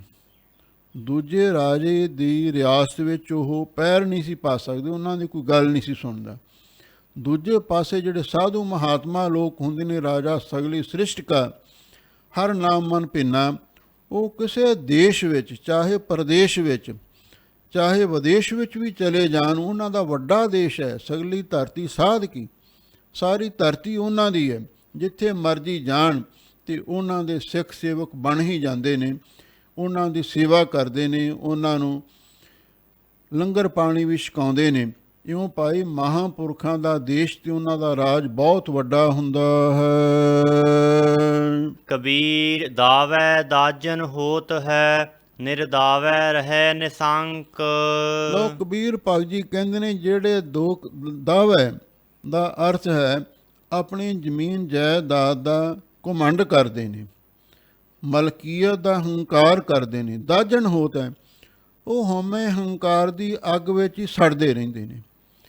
ਦੂਜੇ ਦੀ ਚੜ੍ਹਾਈ ਨੂੰ, ਦੂਜੇ ਦੀ ਵਡਿਆਈ ਨੂੰ ਦੇਖ ਕੇ ਸੜਦੇ ਰਹਿੰਦੇ ਨੇ ਅਤੇ ਉਹਨਾਂ ਨੂੰ ਦੇਖ ਕੇ ਉਹ ਸੜਦੇ ਨੇ। ਨਿਰਦਾਵੈ ਰਹਿ ਨਿਸੰਕ, ਪਰ ਜਿਹੜੇ ਸਾਧੂ ਨੇ ਉਹ ਦਾਅਵੇ ਤੋਂ ਰਹਿਤ ਹੁੰਦੇ ਨੇ। ਉਹਨਾਂ ਨੂੰ ਆਪਣੀ ਜ਼ਮੀਨ ਜਾਇਦਾਦ ਦਾ ਅਤੇ ਨਾਲ ਹੀ ਆਪਣੀ ਮਲਕੀਅਤ ਦਾ ਹੰਕਾਰ ਨਹੀਂ ਹੁੰਦਾ। ਉਹ ਨਿਸ਼ੰਕ ਹੋ ਕੇ ਰਹਿੰਦੇ ਨੇ। ਉਹਨਾਂ ਦਾ ਕੋਈ ਦੁਸ਼ਮਣ ਨਹੀਂ ਹੁੰਦਾ, ਕੋਈ ਸ਼ਰੀਕ ਨਹੀਂ ਹੁੰਦਾ, ਕੋਈ ਉਹਨਾਂ ਦੇ ਨਾਲ ਈਰਖਾ ਨਹੀਂ ਕਰਦਾ, ਸਾਰੇ ਉਹਨਾਂ ਦਾ ਸਤਿਕਾਰ ਕਰਦੇ ਹਨ। ਜੋ ਜਨ ਨਿਰਦਾਵੈ ਰਹਿ, ਸੋ ਗਨੈ ਇੰਦਰ ਸੋ ਰੰਕ। ਕਬੀਰ ਭਗਤ ਜੀ ਕਹਿੰਦੇ ਨੇ ਜਿਹੜੇ ਅਸਲੀ ਦਾਅਵੇ ਤੋਂ ਰਹਿਤ ਹੋ ਕੇ ਰਹਿੰਦੇ ਨੇ, ਕੋਈ ਪੂਰਨ ਮਹਾਂਪੁਰਖ ਤਿਆਗੀ ਵੈਰਾਗੀ ਹੀ ਦਾਅਵੇ ਤੋਂ ਰਹਿ ਸਕਦੇ ਨੇ। ਨਹੀਂ ਤੇ ਬਹੁਤੇ ਸਾਧੂਆਂ ਨੂੰ ਆਪਣੇ ਡੇਰਿਆਂ ਦਾ, ਜ਼ਮੀਨਾਂ ਜਾਇਦਾਦਾਂ ਦਾ, ਸ਼ਾਹੀ ਠਾਠ ਬਾਠ ਦਾ ਵੀ ਬੜਾ ਘਮੰਡ ਹੋ ਜਾਂਦਾ। ਮਾਨ ਮੁਨੀ ਮੁਨਵਰ ਗਲੇ, ਮਾਣ ਸਭੈ ਕੋ ਖਾਏ। ਲੋ ਭਗਤ ਜੀ ਨੇ ਨਾਲ ਇਹ ਸਾਧੂ ਮਹਾਤਮਾ ਦੀ ਕੰਡੀਸ਼ਨ ਵੀ ਰੱਖ ਦਿੱਤੀ। ਜੋ ਜਨ ਨਿਰਦਾਵਾ ਰਹਿ, ਜਿਹੜਾ ਭਾਈ ਡੇਰਿਆਂ ਦੀ, ਮਲਕੀਅਤ ਦੀ, ਜਾਇਦਾਦਾਂ ਦੀ ਹਉਮੈ ਤੋਂ, ਪਕੜ ਤੋਂ ਰਹਿਤ ਹੁੰਦਾ ਹੈ, ਸੋ ਗਨੈ ਇੰਦਰ ਸੋ ਰੰਕ। ਅਤੇ ਇੰਦਰ ਵਰਗੇ ਜਿਹੜੇ ਬਾਦਸ਼ਾਹ ਨੇ, ਸਵਰਗ ਦੇ ਰਾਜੇ ਨੇ, ਉਹਨਾਂ ਨੂੰ ਵੀ ਕੰਗਾਲ ਸਮਝਦੇ। ਉਹਦੀ ਅਵਸਥਾ ਇੰਨੀ ਉੱਚੀ ਹੋ ਜਾਂਦੀ ਹੈ, ਸੰਤਨ ਅਵਰਣਾ ਕਾਹੂ ਜਾਨੀ, ਬੇਪਰਵਾਹ ਸਦਾ ਰੰਗ ਹਰਕੈ, ਜਾਂ ਕੋ ਪਾਕ ਸੁਆਮੀ। ਉਹਨਾਂ ਦੀ ਅਵਸਥਾ ਇਹ ਹੋ ਜਾਂਦੀ ਹੈ ਵੀ ਉਹ ਚਾਹੇ ਕੋਈ ਰਾਜਾ ਹੋਵੇ, ਚਾਹੇ ਕੋਈ ਕੰਗਾਲ ਹੋਵੇ, ਕਿਸੇ ਦੀ ਪਰਵਾਹ ਨਹੀਂ ਕਰਦੇ, ਆਪਣੀ ਮੌਜ ਵਿੱਚ ਰਹਿੰਦੇ ਨੇ। ਉਹਨਾਂ ਕੋਲੇ ਕੋਈ ਮੰਤਰੀ ਆ ਜਾਵੇ, ਪ੍ਰਧਾਨ ਮੰਤਰੀ ਆ ਜਾਵੇ, ਰਾਸ਼ਟਰਪਤੀ ਆ ਜਾਵੇ, ਉਹ ਕਿਸੇ ਦੀ ਖੁਸ਼ਾਮਦ ਨਹੀਂ ਕਰਦੇ। ਉਹ ਬੇਪਰਵਾਹ ਹੋ ਕੇ ਰਹਿੰਦੇ ਨੇ। ਜਿਸ ਨੂੰ ਬਖਸ਼ੇ ਸਿਫਤ ਸਲਾਹ, ਨਾਨਕ ਪਾਤਸ਼ਾਹੀ ਪਾਤਸ਼ਾਹ। ਇਹ ਉਹਨਾਂ ਦੀ ਅਵਸਥਾ ਬਣ ਜਾਂਦੀ ਹੈ। ਕਬੀਰ ਪਾਲ ਸਮੂਹਾ ਸਰਵਰ ਭਰਾ, ਪੀ ਨਾ ਸਕੈ ਕੋਈ ਨੀਰ। ਲੋ ਭਗਤ ਜੀ ਕਹਿੰਦੇ ਨੇ ਮੇਰੇ ਤੇ ਭਾਗ ਜਾਗ ਪਏ, ਵੱਡ ਭਾਗੀ ਸਾਧ ਸੰਗ ਪ੍ਰਾਪਤ, ਤੈਨ ਭੇਟਤ ਦੁਰਮਤ ਕੋਈ। ਮੈਂ ਨਾਮ ਜਪਣ ਵਾਲੇ ਮਹਾਂਪੁਰਖਾਂ ਦੀ ਸੰਗਤ ਵਿੱਚ ਆ ਗਿਆ। ਜਿਹੜੀ ਮਹਾਂਪੁਰਖਾਂ ਦੀ ਸੰਗਤ ਹੈ ਉਹ ਇੱਕ ਬੜਾ ਸੋਹਣਾ ਸਰੋਵਰ ਹੈ। ਪਿੱਛੇ ਮਾਨ ਸਰੋਵਰ ਵੀ ਆਖਿਆ ਸੀ। ਕਬੀਰ ਪਾਲ ਸਮੂਹਾ ਸਰਵਰ ਪਰਾਂ, ਇੱਕ ਸਰੋਵਰ ਹੈ ਬੜਾ ਸੁੰਦਰ। ਸਮੂਹਾਂ ਦਾ ਅਰਥ ਹੈ ਮੂੰਹ ਤੱਕ, ਕਿਨਾਰਿਆਂ ਤੱਕ। ਪਾਲ ਤੋਂ ਭਾਵ ਹੈ ਕਿਨਾਰੇ। ਉਹ ਕਿਨਾਰਿਆਂ ਤੱਕ ਨੱਕੋ ਨੱਕ ਭਰਿਆ ਹੋਇਆ ਹੈ। ਪਰ ਜਿਹੜੇ ਕਰਮਾਂ ਦੇ ਮਾਰੇ ਹੋਏ ਲੋਕ ਨੇ ਉਹ ਸਰੋਵਰ ਦੇ ਕੋਲ ਜਾ ਨਹੀਂ ਸਕਦੇ। ਜਿਹੜਾ ਉੱਥੇ ਨਾਮ ਬਾਣੀ ਦਾ ਅੰਮ੍ਰਿਤ ਜਲ ਭਰਿਆ ਹੋਇਆ ਹੈ, ਪੀ ਨਾ ਸਕੈ ਕੋਈ ਨੀਰ, ਉਸ ਅੰਮ੍ਰਿਤ ਜਲ ਨੂੰ ਵੀ ਜਾ ਕੇ ਛਕ ਨਹੀਂ ਸਕਦੇ। ਭਾਗ ਵੱਡੇ ਤੈ ਪਾਇਓ, ਤੂੰ ਭਰ ਭਰ ਪੀਓ ਕਬੀਰ। ਭਗਤ ਕਬੀਰ ਜੀ ਕਹਿੰਦੇ ਨੇ ਆਪਣੇ ਮਨ ਨੂੰ, ਆਪਣੇ ਆਪ ਨੂੰ, ਤੇਰੇ ਵੱਡੇ ਭਾਗ ਸੀ, ਤੈਨੂੰ ਉਹ ਸਤਸੰਗਤ ਰੂਪੀ ਸਰੋਵਰ ਪ੍ਰਾਪਤ ਹੋ ਗਿਆ ਹੈ। ਤੂੰ ਤੇ ਬਾਟੇ ਭਰ ਭਰ ਕੇ ਤੇ ਬੁੱਕ ਭਰ ਭਰ ਕੇ ਪੀ ਚੱਲ। ਤੈਨੂੰ ਕੀ ਹੈ ਕਿਸੇ ਨਾਲ, ਕੋਈ ਹੋਰ ਪੀਵੇ ਨਾ ਪੀਵੇ, ਪਰ ਤੈਨੂੰ ਇਹ ਅੰਮ੍ਰਿਤ ਦਾ ਸਰੋਵਰ ਲੱਭ ਗਿਆ ਤੇ ਤੂੰ ਬੁੱਕ ਭਰ ਭਰ ਕੇ, ਚੂਲੇ ਭਰ ਭਰ ਕੇ ਛਕੀ ਚੱਲ। ਸਤ ਸੰਗਤ ਨੂੰ ਵੀ ਸਰੋਵਰ ਦੇ ਨਾਲ ਤਸ਼ਬੀਹ ਦਿੱਤੀ ਗਈ ਹੈ। ਇਸੇ ਤਰ੍ਹਾਂ ਜਿਹੜਾ ਗੁਰਮੁਖਾਂ ਦਾ ਹਿਰਦਾ ਹੈ, ਉਹਦੇ ਅੰਦਰ ਵੀ ਇੱਕ ਸਰੋਵਰ ਹੈ। ਨੌਨਿਧ ਅੰਮ੍ਰਿਤ ਪ੍ਰਭ ਕਾ ਨਾਮ ਦੇਹੀ ਮੈਂ ਇਸਕਾ ਬਸਰਾ। ਗੁਰਮੁਖ ਉੱਥੋਂ ਤੱਕ ਪਹੁੰਚ ਜਾਂਦੇ ਨੇ, ਨਾਮ ਦੀ ਕਮਾਈ ਕਰਕੇ ਅੰਦਰਲੇ ਨਾਮ ਦੇ ਸਰੋਵਰ ਤੱਕ ਪਹੁੰਚ ਜਾਂਦੇ ਨੇ। ਪਰ ਭਗਤ ਜੀ ਉੱਥੇ ਜਦੋਂ ਚਲੇ ਗਏ ਨੇ ਤੇ ਦੁਨੀਆ ਦੀ ਹਾਲਤ ਵੇਖ ਕੇ ਕਹਿੰਦੇ ਨੇ ਵੀ ਦੇਖੋ ਸਾਡੇ ਅੰਦਰ ਹੀ ਸਾਰਿਆਂ ਦੇ ਨਾਮ ਅੰਮ੍ਰਿਤ ਦਾ ਸਰੋਵਰ ਐਨ ਕਿਨਾਰਿਆਂ ਤੱਕ ਨੱਕੋ ਨੱਕ ਭਰਿਆ ਹੋਇਆ ਹੈ। ਪਰ ਜਿਹੜੇ ਸੰਸਾਰੀ ਲੋਕ ਨੇ, ਮਨਮੁਖ ਬੰਦੇ ਨੇ, ਉਹ ਉੱਥੇ ਜਾ ਨਹੀਂ ਸਕਦੇ। ਉਹ ਉੱਥੇ ਜਾ ਕੇ ਉਸ ਨਾਮ ਦੇ ਅੰਮ੍ਰਿਤ ਸਰੋਵਰ ਦੇ ਵਿੱਚੋਂ ਚੂਲੇ ਨਹੀਂ ਛਕ ਸਕਦੇ ਔਰ ਉਹ ਜਾ ਕੇ ਉਸ ਨਾਮ ਅੰਮ੍ਰਿਤ ਰਸ ਨੂੰ ਪੀ ਨਹੀਂ ਸਕਦੇ। ਐ ਕਬੀਰ ਤੇਰੇ ਵੱਡੇ ਭਾਗ ਸਨ, ਤੈਨੂੰ ਉਹ ਅੰਮ੍ਰਿਤ ਦਾ ਸਰੋਵਰ ਲੱਭ ਗਿਆ ਹੈ ਵੀ ਤੂੰ ਚੂਲੇ ਭਰ ਭਰ ਕੇ, ਬਾਟੇ ਭਰ ਭਰ ਕੇ ਛਕੀ ਚੱਲ। ਤੂੰ ਵਾਹਿਗੁਰੂ ਵਾਹਿਗੁਰੂ ਦਾ ਸਿਮਰਨ ਕਰੀ ਚੱਲ ਤੇ ਨਾਮ ਦਾ ਰਸ ਮਾਣੀ ਚੱਲ। ਕਬੀਰ ਪ੍ਰਭਾਤੇ ਤਾਰੇ ਖਿਸਹਿ, ਤਿਉ ਇਹੋ ਖਿਸੈ ਸਰੀਰ।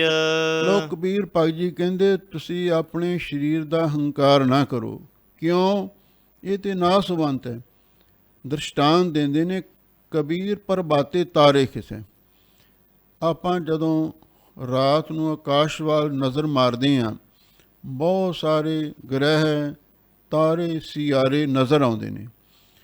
ਪਰ ਜਦੋਂ ਸੂਰਜ ਚੜ੍ਹਦਾ ਹੈ ਪ੍ਰਭਾਤ ਵੇਲੇ, ਉਹ ਸਾਰੇ ਤਾਰੇ ਖਿਸਹਿ ਤ੍ਰਿਉਧਾਨ ਹੋ ਜਾਂਦੇ ਨੇ, ਗਾਇਬ ਹੋ ਜਾਂਦੇ ਨੇ, ਆਲੋਪ ਹੋ ਜਾਂਦੇ ਨੇ। ਤਿਉਂ ਇਹ ਖਿਸੈ ਸਰੀਰ। ਜਿਵੇਂ ਰਾਤ ਦੇ ਤਾਰੇ ਦਿਨੇ ਛਿਪ ਜਾਂਦੇ ਨੇ ਤੇ ਇਸੇ ਤਰ੍ਹਾਂ ਪਾਈਏ ਸਾਡੇ ਸਰੀਰ ਵੀ ਇੱਕ ਦਿਨ ਨਾਸ ਹੋ ਜਾਣਗੇ। ਏ ਦੋਏ ਅੱਖਰ ਨਾ ਖਿਸਹਿ, ਸੋ ਗਹਿ ਰਹਿਓ ਕਬੀਰ। ਪਰ ਭਗਤ ਜੀ ਕਹਿੰਦੇ ਜਿਹੜੇ ਰਾਰਾ ਤੇ ਮੰਮਾ ਦੋ ਅੱਖਰ ਨੇ। ਕਬੀਰ ਭਗਤ ਜੀ ਰਾਮ ਰਾਮ ਨਾਮ ਦਾ ਜਾਪ ਕਰਦੇ ਸਨ। ਇਹ ਰਾਰਾ ਤੇ ਮੰਮਾ, ਤੇ ਜਿਹੜਾ ਹਾਰ ਜਾਂ ਹਰੀ ਸ਼ਬਦ ਹੈ ਉਹਦੇ ਵੀ ਦੋ ਅੱਖਰ ਹੀ ਨੇ। ਪਰ ਭਗਤ ਜੀ ਰਾਮ ਰਾਮ ਜਪਦੇ ਸਨ। ਕਹਿੰਦੇ ਜਿਹੜੇ ਦੋ ਅੱਖਰ ਨੇ ਇਹ ਨਹੀਂ ਖਿਸਕਦੇ, ਇਹ ਨਹੀਂ ਗਾਇਬ ਹੁੰਦੇ, ਇਹ ਨਹੀਂ ਛਿਪਦੇ। ਸੋ ਗਹਿ ਰਹਿਓ ਕਬੀਰ। ਕਬੀਰ ਭਗਤ ਜੀ ਕਹਿੰਦੇ ਨੇ ਮੈਂ ਤੇ ਉਸ ਵਾਹਿਗੁਰੂ ਦੇ ਨਾਮ ਨੂੰ, ਰਾਮ ਨਾਮ ਨੂੰ ਐਨ ਚੰਗੀ ਤਰ੍ਹਾਂ ਪਕੜ ਕੇ ਆਪਣੇ ਹਿਰਦੇ ਵਿੱਚ ਸੰਭਾਲ ਕੇ ਰੱਖਿਆ ਹੋਇਆ ਹੈ। ਕਬੀਰ ਕੋਠੀ ਕਾਠ ਕੀ, ਦਹਿ ਦਿਸ ਲਾਗੀ ਆਗ। ਹਲੋ ਭਗਤ ਜੀ ਨੇ ਕੀ ਦੇਖਿਆ ਬਈ ਸੰਸਾਰ ਦੇ ਵਿੱਚ ਸਾਰੇ ਪਾਸੇ ਅੱਗ ਮੱਚ ਰਹੀ ਹੈ।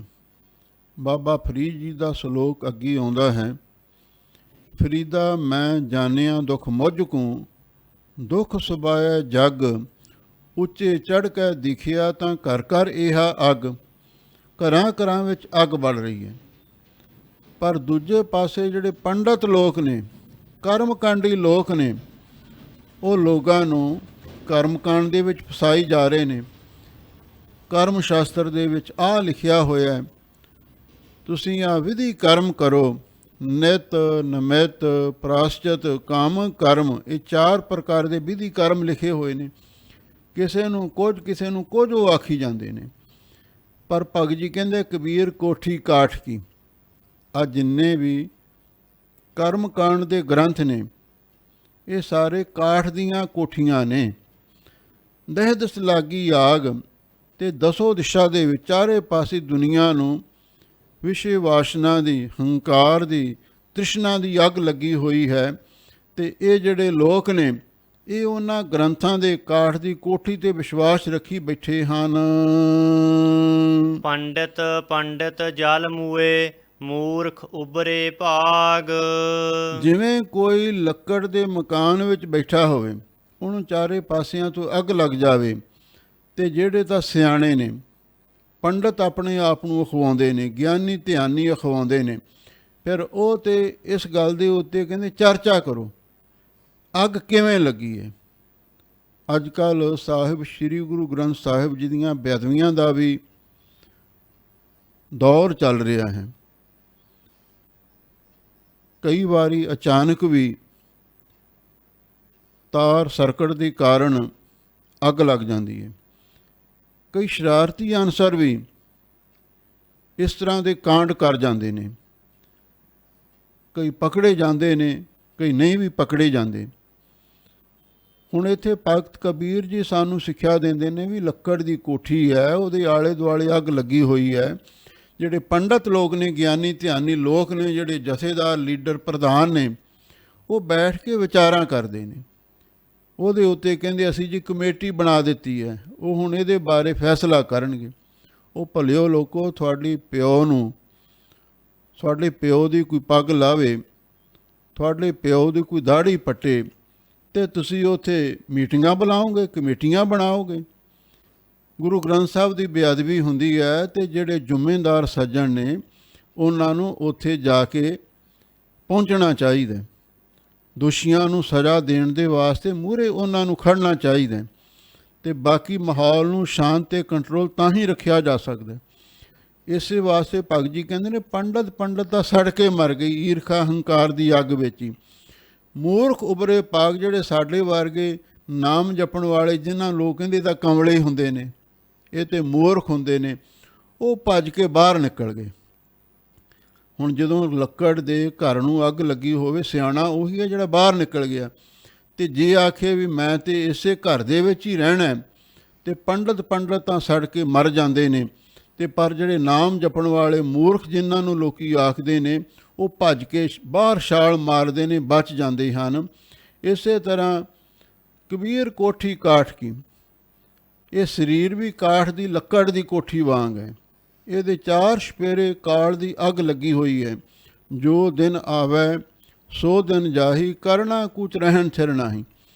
ਤੇ ਜਿਹੜੇ ਪੰਡਤ ਜਨਮ ਹੋਏ, ਜਿਹੜੇ ਬੜੇ ਵਿਦਵਾਨ ਨੇ, ਬੁੱਧੀਜੀਵੀ ਵਰਗ ਦੇ ਲੋਕ ਨੇ, ਉਹ ਤੇ ਇਹਦੇ ਉੱਤੇ ਬਹਿਸਾਂ ਕਰਦੇ ਰਹਿੰਦੇ ਨੇ, ਸੈਮੀਨਾਰ ਕਰਦੇ ਰਹਿੰਦੇ ਨੇ, ਤੇ ਉਹ ਤਾਂ ਸੜ ਕੇ ਮਰ ਜਾਂਦੇ ਨੇ ਕਾਲ ਦੀ ਅੱਗ ਵਿੱਚ। ਜਿਹੜੇ ਮੂਰਖ ਨੇ ਉਹ ਭੱਜ ਕੇ ਵਾਹਿਗੁਰੂ ਦੀ ਸ਼ਰਨ ਵਿੱਚ ਪੈ ਜਾਂਦੇ ਨੇ, ਖੰਡੇ ਬਾਟੇ ਦਾ ਅੰਮ੍ਰਿਤ ਛਕ ਕੇ ਉਹ ਗੁਰੂ ਦੀ ਓਟ ਲੈ ਲੈਂਦੇ ਨੇ, ਉਹ ਭਾਈ ਇਸ ਕਾਲ ਦੀ ਅੱਗ ਤੋਂ ਬਚ ਜਾਂਦੇ ਹਨ।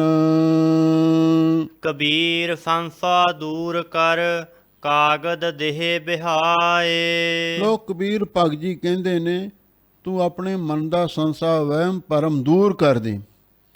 ਕਾਗਜ਼ ਦੇ ਬਿਹਾਏ, ਆ ਜਿਹੜੇ ਕਾਗਜ਼ ਗ੍ਰੰਥ ਚੱਕੀ ਫਿਰਦਾ ਨਾ, ਜਿਨ੍ਹਾਂ ਵਿੱਚ ਕਰਮ ਕਾਂਡ ਦਾ ਹੋਰ ਬੜਾ ਕੁਛ ਮੱਕੜ ਜਾਲ ਵਿੱਚ ਲਿਖਿਆ ਹੋਇਆ ਹੈ, ਇਹਨਾਂ ਨੂੰ ਰੋੜ ਦੇ। ਇਹ ਧਰਮ ਗ੍ਰੰਥਾਂ ਨੇ ਤੇਰਾ ਕੁਝ ਨਹੀਂ ਸਵਾਰਨਾ, ਇਹ ਤੈਨੂੰ ਕਰਮ ਕਾਂਡ ਵਿੱਚ ਹੀ ਫਸਾਈ ਰੱਖਣਗੇ। ਇਸੇ ਲਈ ਇਹ ਵਹਿਮ ਭਰਮ ਦੂਰ ਕਰਦੇ ਵੀ ਆਹ ਜਿਹੜੇ ਕਾਗਜ਼ ਨੇ, ਕਰਮ ਕਾਂਡ ਦੇ ਗ੍ਰੰਥ ਨੇ, ਇਹ ਮੇਰਾ ਪਾਰੋ ਤਾਰਾ ਕਰ ਦੇਣਗੇ, ਇਹਨਾਂ ਨੇ ਤੇਰਾ ਕੱਖ ਨਹੀਂ ਸਵਾਰਨਾ, ਤੇ ਇਹਨਾਂ ਨੂੰ ਪਾਣੀ ਵਿੱਚ ਰੋੜ ਦੇ। 52 ਅੱਖਰ ਸੋਧ ਕੈ, ਹਰ ਚਰਣੀ ਚਿਤ ਲਾਏ। ਜਿੰਨੇ ਧਰਮ ਗ੍ਰੰਥ ਨੇ ਸੰਸਕ੍ਰਿਤ ਵਰਣਮਾਲਾ ਦੇ 52 ਅੱਖਰ ਮੰਨੇ ਨੇ, ਉਹ 52 ਅੱਖਰਾਂ ਵਿੱਚ ਹੀ ਲਿਖੇ ਹੋਏ ਨੇ। ਭਗਤ ਜੀ ਕਹਿੰਦੇ ਅਸੀਂ ਦੇ 52 ਅੱਖਰਾਂ ਵਿੱਚ ਜੋ ਉਪਦੇਸ਼ ਲਿਖਿਆ, ਜਿਹੜਾ ਗ੍ਰੰਥ ਲਿਖਿਆ ਹੈ, ਉਹਨੂੰ ਸੋਧ ਕੇ ਚੰਗੀ ਤਰ੍ਹਾਂ ਪਰਖ ਕੇ ਪੜਤਾਲ ਕੇ ਅਸੀਂ ਇਹ ਸਿੱਟੇ 'ਤੇ ਪਹੁੰਚੇ ਹਾਂ ਵੀ ਇਹਨਾਂ ਧਰਮ ਗ੍ਰੰਥਾਂ ਦਾ ਜਿਹੜਾ ਮੁੱਖ ਸਿਧਾਂਤ ਇਹੀ ਹੈ ਵੀ ਵਾਹਿਗੁਰੂ ਦਾ ਨਾਮ ਜਪੋ। ਵੇਦਾਂ ਮੈਂ ਨਾਮ ਉਤਮ ਸੋ ਸੁਣਿਆ ਹੈ ਨਹੀਂ, ਫਿਰ ਹੈ ਜਿਉਂ ਬੇਤਾਲਿਆ। ਸਿਮਰਤ ਵੇਦ ਪੁਰਾਣ ਪੁਕਾਰਨ ਪੋਥੀਆਂ, ਨਾਮ ਬਿਨਾਂ ਸਭ ਕੂੜ ਗਾਲੀ ਹੋਸ਼ੀਆਂ। ਤੁਸੀਂ ਕਰਮ ਕਾਰ ਨੂੰ ਫੜ ਲੈਂਦੇ ਹੋ, ਨਾਮ ਨੂੰ ਛੱਡ ਦਿੰਦੇ ਹੋ। ਭਗਤ ਜੀ ਕਹਿੰਦੇ ਵਾਹਿਗੁਰੂ ਦੇ ਚਰਨਾਂ ਦੇ ਨਾਲ ਚਿੱਤ ਜੋੜੋ ਜੇ ਤੁਸੀਂ ਕਾਲ ਤੋਂ ਬਚਣਾ ਹੈ। ਕਬੀਰ ਸੰਤ ਨਾ ਛਾੜੈ ਸੰਤਈ, ਜੋ ਕੋਟਕ ਮਿਲਹਿ ਅਸੰਤ। ਲਓ ਜਿਹੜੇ ਪੂਰਨ ਸੰਤ ਹੁੰਦੇ ਨੇ, ਜਿਨ੍ਹਾਂ ਸਾਸ ਗਰਾਸ ਨਾ ਵਿਸਰੇ, ਸੰਤ ਅਨੰਤ ਹੈ ਅੰਤਰ ਨਹੀਂ। ਜਿਹੜੇ ਪੂਰਨ ਮਹਾਂਪੁਰਖ ਵਾਹਿਗੁਰੂ ਵਿੱਚ ਅਭੇਦ ਹੁੰਦੇ ਨੇ, ਉਹਨਾਂ ਦੀ ਐਸੀ ਅਵਸਥਾ ਬਣ ਜਾਂਦੀ ਹੈ ਵੀ ਉਹ ਆਪਣੀ ਸੰਤੀ ਦਾ ਅਰਥਾ ਸੰਤਗੀਰੀ ਨੂੰ ਕਦੀ ਨਹੀਂ ਛੱਡਦੇ। ਸੰਤ ਨਾ ਛੱਡੈ ਸੰਤਈ। ਜਿਹੜੇ ਪੂਰਨ ਸੰਤ ਨੇ ਉਹ ਆਪਣੀ ਸੰਤਗੀਰੀ ਨੂੰ, ਭਾਵ ਜਿਹੜੇ ਸੰਤ ਪੁਣੇ ਦੇ ਗੁਣ ਨੇ, ਉਹਨਾਂ ਨੂੰ ਕਦੀ ਨਹੀਂ ਛੱਡਦੇ। ਜਦ ਕੋਟਕ ਮਿਲਿਆ ਅਸੰਤ, ਭਾਵੇਂ ਕਰੋੜਾਂ ਹੀ ਉਹਨਾਂ ਨੂੰ ਜਿਹੜੇ ਅਸੰਤ, ਸੰਤ ਦਾ ਵਿਰੋਧੀ ਕੌਣ ਹੁੰਦਾ? ਸਾਕਤ। ਭਾਵੇਂ ਕਰੋੜਾਂ ਹੀ ਸਾਕਤ ਪੁਰਸ਼ ਮਨਮੁਖ ਬੰਦੇ ਉਹਨਾਂ ਨੂੰ ਆ ਕੇ ਮਿਲਣ, ਉਹਨਾਂ 'ਤੇ ਦਬਾਅ ਪਾਉਣ, ਉਹਨਾਂ 'ਤੇ ਪ੍ਰੈਸ਼ਰ ਪਾਉਣ, ਤੂੰ ਸਾਡੀ ਗੱਲ ਮੰਨ, ਜਿਵੇਂ ਅਸੀਂ ਕਹਿੰਦੇ ਉਵੇਂ ਕਰ। ਪਰ ਜਿਹੜਾ ਪੂਰਨ ਸੰਤ ਹੈ ਉਹ ਆਪਣੀ ਅਣਖ ਨੂੰ ਜਿੰਦਾ ਰੱਖਦਾ, ਗੈਰਤ ਨੂੰ ਜਿੰਦਾ ਰੱਖਦਾ। ਉਹ ਜਿਹੜੇ ਵਿਰੋਧੀ ਲੀਡਰ ਲੋਕ ਹੁੰਦੇ ਨੇ, ਉਹ ਜਦੋਂ ਪ੍ਰੈਸ਼ਰ ਪਾਉਂਦੇ ਨੇ ਤੇ ਚਾਹੇ ਉਹ ਕਰੋੜਾਂ ਹੀ ਇਕੱਠੇ ਹੋ ਜਾਣ, ਉਹ ਕਿਸੇ ਦੀ ਗੱਲ ਨਹੀਂ ਸੁਣਦਾ। ਮਲਿਆਗਰ ਭੁਜੰਗਮ ਵੇਡਿਓ, ਤਾ ਸੀਤਲ ਤਾ ਨਾ ਤਜੰਤ। ਸੰਤ ਦਾ ਸੁਭਾਅ ਹੁੰਦਾ ਸ਼ਾਂਤ ਰਹਿਣਾ, ਤੇ ਸੰਤ ਚੰਦਨ ਦੇ ਬਿਰਸ਼ ਵਰਗਾ ਹੁੰਦਾ। ਜਿਹੜਾ ਬਾਵਨ ਚੰਦਨ ਹੁੰਦਾ ਉਹਦੇ ਆਲੇ ਦੁਆਲੇ ਆ ਕੇ ਸੱਪ ਲਿਪਟਦੇ ਨੇ। ਇਹਦਾ ਕੀ ਕਾਰਨ? ਚੰਦਨ ਦੀ ਤਾਸੀਰ ਬੜੀ ਠੰਡੀ ਹੁੰਦੀ ਹੈ ਤੇ ਸੱਪਾਂ ਅੰਦਰ ਜ਼ਹਿਰ ਹੁੰਦੀ ਹੈ। ਸੱਪ ਜ਼ਹਿਰ ਦੇ ਨਾਲ ਸੜਦੇ ਨੇ, ਤਪਦੇ ਨੇ, ਤੇ ਚੰਦਨ ਦੇ ਬਿਰਸ਼ ਨੂੰ ਆ ਕੇ ਲਿਪਟ ਜਾਂਦੇ ਨੇ, ਉੱਥੋਂ ਉਹਨਾਂ ਨੂੰ ਸ਼ਾਂਤੀ ਮਿਲਦੀ ਹੈ। ਮਲਿਆਗਰ ਭੁਜੰਗਮ ਵੇੜਿਓ, ਜਿਹੜਾ ਬਾਵਨ ਚੰਦਨ ਹੈ ਉਹ ਜ਼ਹਿਰੀਲੇ ਸੱਪਾਂ ਦੇ ਨਾਲ ਅਵੇੜਿਆ ਹੁੰਦਾ, ਘਿਰਿਆ ਹੁੰਦਾ, ਅਛਾਦਿਆ ਹੁੰਦਾ ਹੈ, ਢਕਿਆ ਹੁੰਦਾ ਹੈ, ਤਾਂ ਸੀਤਲਤਾ ਨਾ ਚਜੰਤ। ਪਰ ਉਹ ਜਿਹੜਾ ਚੰਦਨ ਦਾ ਬਿਰਸ਼ ਹੈ ਉਹ ਆਪਣੀ ਸੀਤਲਤਾ ਨੂੰ ਛੱਡਦਾ ਨਹੀਂ। ਭਾਵੇਂ ਸੱਪ ਵੀ ਉਸ ਨੂੰ ਆ ਕੇ ਲਿਪਟ ਜਾਂਦੇ ਨੇ, ਉਹਨਾਂ ਨੂੰ ਵੀ ਸ਼ਾਂਤੀ ਪ੍ਰਦਾਨ ਕਰਦਾ ਹੈ, ਤੇ ਜੇ ਕੋਈ ਹੋਰ ਵੀ ਆ ਜਾਵੇ ਉਹਨੂੰ ਵੀ ਉਹ ਠੰਡੀ ਸ਼ਾਂਤ ਤੇ ਮਹਿਕ ਵੰਡਦਾ ਹੈ। ਕਬੀਰ ਮਨ ਸੀਤਲ ਭਇਆ, ਪਾਇਆ ਬ੍ਰਹਮ ਗਿਆਨ। ਲੋਕ ਕਬੀਰ ਭਾਈ ਜੀ ਕਹਿੰਦੇ ਮੇਰਾ ਮਨ ਤੇ ਉਹ ਠੰਡਾ ਠਾਰ ਹੋ ਗਿਆ। ਕਿਵੇਂ ਹੋਇਆ? ਪਾਇਆ ਬ੍ਰਹਮ ਗਿਆਨ। ਅਸੀਂ ਜਿਹੜਾ ਬ੍ਰਹਮ ਗਿਆਨ, ਯਥਾਰਥ ਗਿਆਨ, ਅਪਰੋਕਸ਼ ਗਿਆਨ ਪ੍ਰਾਪਤ ਕਰ ਲਿਆ ਹੈ। ਜਿਨ ਜਵਾਲਾ ਜਗ ਜਾਰਿਆ, ਸੋ ਜਨ ਕੇ ਉਦਕ ਸਮਾਨ। ਜਿਸ ਮਾਇਆ ਦੀ ਅੱਗ ਨੇ, ਜੈਸੀ ਅਗਨ ਉਦਰਮੈ ਤੈਸੀ ਬਾਹਰ ਮਾਇਆ। ਮਾਇਆ ਅਗਨ ਸਭ ਇੱਕੋ ਜਿਹੀ, ਕਰਤਾ ਖੇਲ ਰਚਾਇਆ। ਜਿਸ ਮਾਇਆ ਦੀ ਅੱਗ ਨੇ ਸਾਰੇ ਸੰਸਾਰ ਨੂੰ ਸਾੜਿਆ ਹੋਇਆ। ਮਾਇਆ ਐਸੀ ਮੋਹਣੀ ਪਾਈ, ਜੇਤੇ ਜੀ ਤੇਤੇ ਡਹਿਕਾਈ। ਸੋ ਜਨ ਕੇ ਉਦਕ ਸਮਾਨ, ਜਿਹੜੇ ਰੱਬ ਦੇ ਪਿਆਰੇ ਨੇ, ਉਹਨਾਂ ਦੇ ਲਈ ਉਹ ਜਿਹੜੀ ਮਾਇਆ ਦੀ ਅੱਗ ਹੈ ਪਾਣੀ ਵਾਂਗੂ ਸ਼ਾਂਤ ਹੋ ਜਾਂਦੀ ਹੈ। ਸ਼ਾਂਤ ਹੋ ਕੇ ਫਿਰ ਉਹਨਾਂ ਦੀ ਸੇਵਾ ਕਰਦੀ ਹੈ। ਮਾਇਆ ਦਾਸੀ ਭਗਤਾਂ ਕੀ ਕਾਰ ਕਮਾਵੇ। ਇਹ ਮਾਇਆ ਦੁਨੀਆ ਵਿੱਚ ਅੱਗ ਵਾਂਗੂ ਪ੍ਰਜਵਲਿਤ ਹੈ। ਇਸ ਮਾਇਆ ਦੇ ਪਿੱਛੇ ਲੋਕ ਕਿੰਨੇ ਮਰਦੇ ਨੇ, ਲੜਾਈ ਝਗੜੇ ਕਰਦੇ ਨੇ, ਕਤਲਾਂ ਤੱਕ ਨੌਬਤ ਪਹੁੰਚ ਜਾਂਦੀ ਹੈ। ਆ ਕਈ ਆਪਾਂ ਖਬਰਾਂ ਸੁਣਦੇ ਹਾਂ ਨਾ, ਜਿਹੜੇ ਕੋਈ ਨਸ਼ੇੜੀ ਪੁੱਤ ਜੰਮ ਪੈਂਦੇ ਨੇ ਤੇ ਫਿਰ ਉਹ ਨਸ਼ਾ ਕਰਨ ਵਾਸਤੇ ਪੈਸੇ ਮੰਗਦੇ ਨੇ। ਜੇ ਮਾਤਾ ਪਿਤਾ ਨਹੀਂ ਦਿੰਦੇ ਉਹਨਾਂ 'ਤੇ ਹੱਥ ਚੁੱਕਦੇ ਨੇ ਤੇ ਕਈ ਵਾਰੀ ਜਾਨੋਂ ਵੀ ਮਾਰ ਦਿੰਦੇ ਨੇ। ਇਹ ਮਾਇਆ ਦੇ ਪੁਆੜੇ ਨੇ ਨਾ, ਇਹ ਅੱਗ ਸਾਰਿਆਂ ਨੂੰ ਸਾੜਦੀ ਹੈ। ਜਿਵੇਂ ਗੁਰੂ ਮਹਾਰਾਜ ਸੱਚੇ ਪਾਤਸ਼ਾਹ ਨੇ ਫਰਮਾਇਆ, ਕਿਸੇ ਹੀ ਬਾਦ ਕਾਟ ਕਿਸੇ ਪੈ ਸਗਰੇ ਲੜ ਲੜ ਮੂਆ। ਇਸ ਮਾਇਆ ਦੇ ਪਿੱਛੇ ਸਭ ਦੁਨੀਆ ਪਰਿਵਾਰ ਲੜ ਲੜ ਕੇ ਮਰਦੇ ਨੇ, ਪਰ ਜਿਨ੍ਹਾਂ 'ਤੇ ਕਿਰਪਾ ਹੁੰਦੀ ਹੈ, ਮਹਾਂਪੁਰਖ ਵਾਹਿਗੁਰੂ ਦੇ ਨਾਮ ਦੇ ਨਾਲ ਜੁੜੇ ਹੁੰਦੇ ਨੇ, ਫਿਰ ਮਾਇਆ ਪਾਣੀ ਵਾਂਗੂ ਦਾਸੀ ਬਣ ਕੇ ਉਹਨਾਂ ਦੀ ਸੇਵਾ ਕਰਦੀ ਹੈ। ਕਬੀਰ ਸਾਰੀ ਸਿਰਜਨਹਾਰ ਕੀ ਜਾਣੈ ਨਾਹੀ ਕੋਏ। ਲੋ ਕਬੀਰ ਭਗਤ ਜੀ ਕਹਿੰਦੇ ਨੇ, ਆ ਜਿਹੜੀ ਆਪਾਂ ਕੁਦਰਤ ਵੇਖ ਰਹੇ ਹਾਂ, ਕੁਦਰਤ ਦਿਸਦਾ, ਕੁਦਰਤ ਸੁਣੀਆਂ, ਕੁਦਰਤ ਪਾਓ ਸੁਖ ਸਾਰ, ਇਹ ਸਾਰੀ ਸਿਰਜਨਹਾਰ ਕੀ, ਇਹ ਸਿਰਜਨਹਾਰ ਦੀ ਬਣਾਈ ਹੋਈ ਹੈ। ਕੀਤਾ ਪਸਾਓ ਏਕੋ ਕੁਵਾਓ, ਤਿਸਤੇ ਹੋਏ ਲੱਖ ਦਰਿਆਓ, ਜਾਣੈ ਨਾਹੀ ਕੋਏ। ਕੁਦਰਤ ਨੂੰ ਤਾਂ ਸਾਰੇ ਦੇਖਦੇ ਨੇ, ਪਰ ਜਿਹੜਾ ਕੁਦਰਤ ਦਾ ਮਾਲਕ ਕਾਦਰ ਹੈ ਉਹਨੂੰ ਕੋਈ ਨਹੀਂ ਜਾਣਦਾ, ਭਾਵ ਕੋਈ ਵਿਰਲਾ ਹੀ ਜਾਣਦਾ ਹੈ। ਕਹਿ ਜਾਣੈ ਆਪਨ ਧਨੀ, ਕਹਿ ਦਾਸ ਦੀਵਾਨੀ ਹੋਏ। ਇਸ ਕੁਦਰਤ ਨੂੰ, ਇਸ ਪ੍ਰਕਿਰਤੀ ਨੂੰ ਸਹੀ ਰੂਪ ਦੇ ਵਿੱਚ ਕੌਣ ਜਾਣਦਾ ਹੈ? ਕਬੀਰ ਭਗਤ ਜੀ ਕਹਿੰਦੇ ਨੇ, ਕਹਿ ਜਾਣੈ ਆਪਨ ਧਨੀ। ਵਾਹਿਗੁਰੂ ਵੀ ਬੇਅੰਤ ਹੈ, ਉਹਦੀ ਕੁਦਰਤ ਵੀ ਬੇਅੰਤ ਹੈ। ਆਪਣੀ ਕੁਦਰਤ ਬਾਰੇ ਉਹ ਧਨੀ ਮਾਲਕ ਵਾਹਿਗੁਰੂ ਆਪ ਜਾਣਦਾ ਹੈ।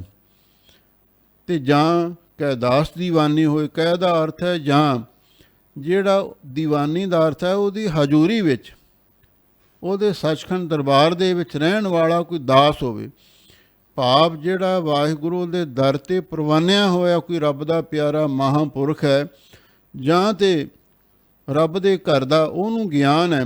ਬਾਕੀ ਜਿਹੜੇ ਹੋਰ ਲੋਕ ਨੇ ਉਹਨਾਂ ਦੇ ਬਾਰੇ ਤੇ ਗੁਰੂ ਤੇਗ ਬਹਾਦਰ ਸਾਹਿਬ ਜੀ ਦਾ ਫੈਸਲਾ ਹੈ, ਹਰ ਕੀ ਗਾਤ ਨਹਿ ਕੋ ਜਾਣੈ, ਜੋਗੀ ਜਤੀ ਤਪੀ ਪਚ ਹਾਰੇ, ਅਰਬੋਂ ਲੋਕ ਸਿਆਣੇ। ਇਸ ਲਈ ਹੋਰ ਕਿਸੇ ਨੂੰ ਰੱਬ ਦੇ ਘਰ ਦਾ ਪਤਾ ਨਹੀਂ ਕੀ ਹੋਣਾ ਕੀ ਨਹੀਂ ਹੋਣਾ। ਜੋ ਉਸਨੇ ਕੁਦਰਤ ਬਣਾਈ ਹੈ ਤੇ ਉਹਦੇ ਰਹੱਸ ਨੂੰ ਆਪ ਹੀ ਜਾਣਦਾ ਹੈ, ਜਾਂ ਕੋਈ ਉਸ ਦਾ ਦੀਵਾਨੀ ਹਜ਼ੂਰੀ ਸੇਵਕ ਜਾਣਦਾ ਹੈ। ਕਬੀਰ ਭਲੀ ਭਈ ਜੋ ਭਉ ਪਰਿਆ, ਦਿਸਾ ਗਈ ਸਭ ਭੂਲ। ਲੋ ਭਗਤ ਜੀ ਕਹਿੰਦੇ ਨੇ, ਇਹ ਬਹੁਤ ਚੰਗੀ ਗੱਲ ਹੋਈ ਹੈ। ਜੋ ਭਉ ਪਰਿਆ, ਜੋ ਸਾਡੇ ਮਨ ਦੇ ਵਿੱਚ ਵਾਹਿਗੁਰੂ ਦਾ ਪੈ, ਪਰਿਆ ਦਾ ਅਰਥ ਹੈ ਪੈਦਾ ਹੋ ਗਿਆ, ਪ੍ਰਵੇਸ਼ ਹੋ ਗਿਆ। ਵਾਹਿਗੁਰੂ ਦੇ ਪੈ ਅੰਦਰ ਪ੍ਰਵੇਸ਼ ਹੋਣ ਦੇ ਨਾਲ ਦਿਸ਼ਾ ਗਈ ਸਭ ਭੁੱਲ। ਜਿਹੜੇ ਅਸੀਂ ਸੱਜੇ ਖੱਬੇ ਝਾਕਦੇ ਸੀ ਨਾ, ਉਹ ਸਾਰੀਆਂ ਦਿਸ਼ਾ ਭੁੱਲ ਗਈਆਂ ਨੇ। ਜਦੋਂ ਗੁਰੂ ਦਾ ਪੈ ਸਾਡੇ ਮਨ ਦੇ ਵਿੱਚ ਹੋਵੇ, ਸਾਡੇ ਜੀਵਨ ਦੇ ਰਾਹ ਦੇ ਵਿੱਚ ਬਹੁਤ ਕੁਝ ਹੁੰਦਾ। ਕਿਉਂ? ਸੰਸਾਰ ਦੇ ਵਿੱਚ ਬਿਖ ਅੰਮ੍ਰਿਤ ਬਸਿਆ ਇੱਕ ਸੰਗਾ, ਜ਼ਹਿਰ ਵੀ ਹੈ ਤੇ ਅੰਮ੍ਰਿਤ ਵੀ ਹੈ।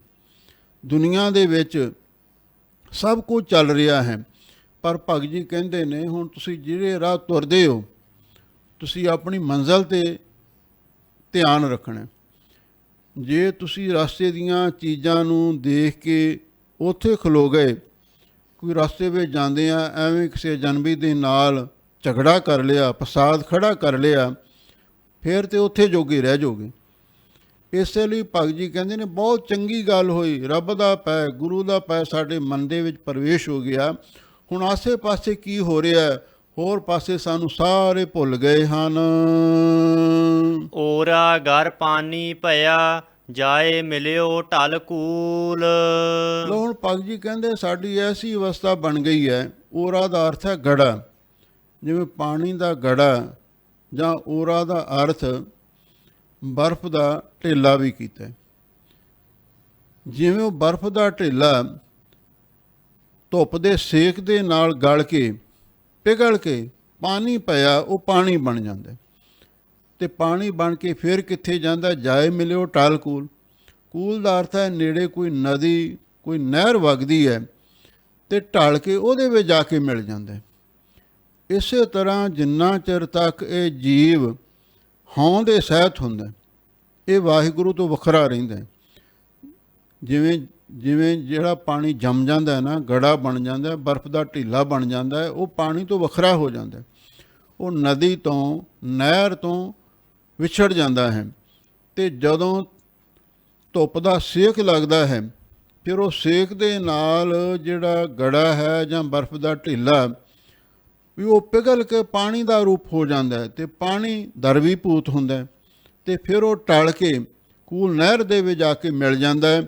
ਇਸੇ ਤਰ੍ਹਾਂ ਜਦੋਂ ਜੀਵ ਹਉਂ ਦੇ ਸਹਿਤ ਹੁੰਦਾ, ਉਹਨਾਂ ਚਿਰ ਵਾਹਿਗੁਰੂ ਤੋਂ ਵੱਖਰਾ ਰਹਿੰਦਾ, ਅਤੇ ਜਦੋਂ ਹਉਮੈ ਨੂੰ ਤਿਆਗ ਦਿੱਤਾ ਅਤੇ ਫਿਰ ਵਾਹਿਗੁਰੂ ਵਿੱਚ ਜਾ ਕੇ ਲੀਨ ਹੋ ਜਾਂਦਾ ਹੈ।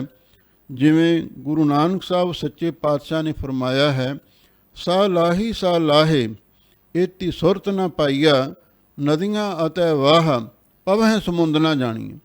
ਜਿਵੇਂ ਨਦੀਆਂ ਤੇ ਨਾਲੇ ਸਮੁੰਦਰ ਵਿੱਚ ਜਾ ਕੇ ਰਲਦੇ ਨੇ, ਫਿਰ ਉਹਨਾਂ ਦਾ ਵੱਖਰਾ ਰੰਗ ਰੂਪ ਕੋਈ ਨਹੀਂ ਜਾਣਿਆ ਜਾਂਦਾ। ਤੇ ਜਿਹੜੇ ਹਾਉ ਤੋਂ ਰਹਿਤ ਹੋ ਜਾਂਦੇ ਨੇ ਮਹਾਂਪੁਰਖ, ਫਿਰ ਉਹ ਵੀ ਵਾਹਿਗੁਰੂ ਵਿੱਚ ਜਾ ਕੇ ਲੀਨ ਹੋ ਜਾਂਦੇ ਹਨ।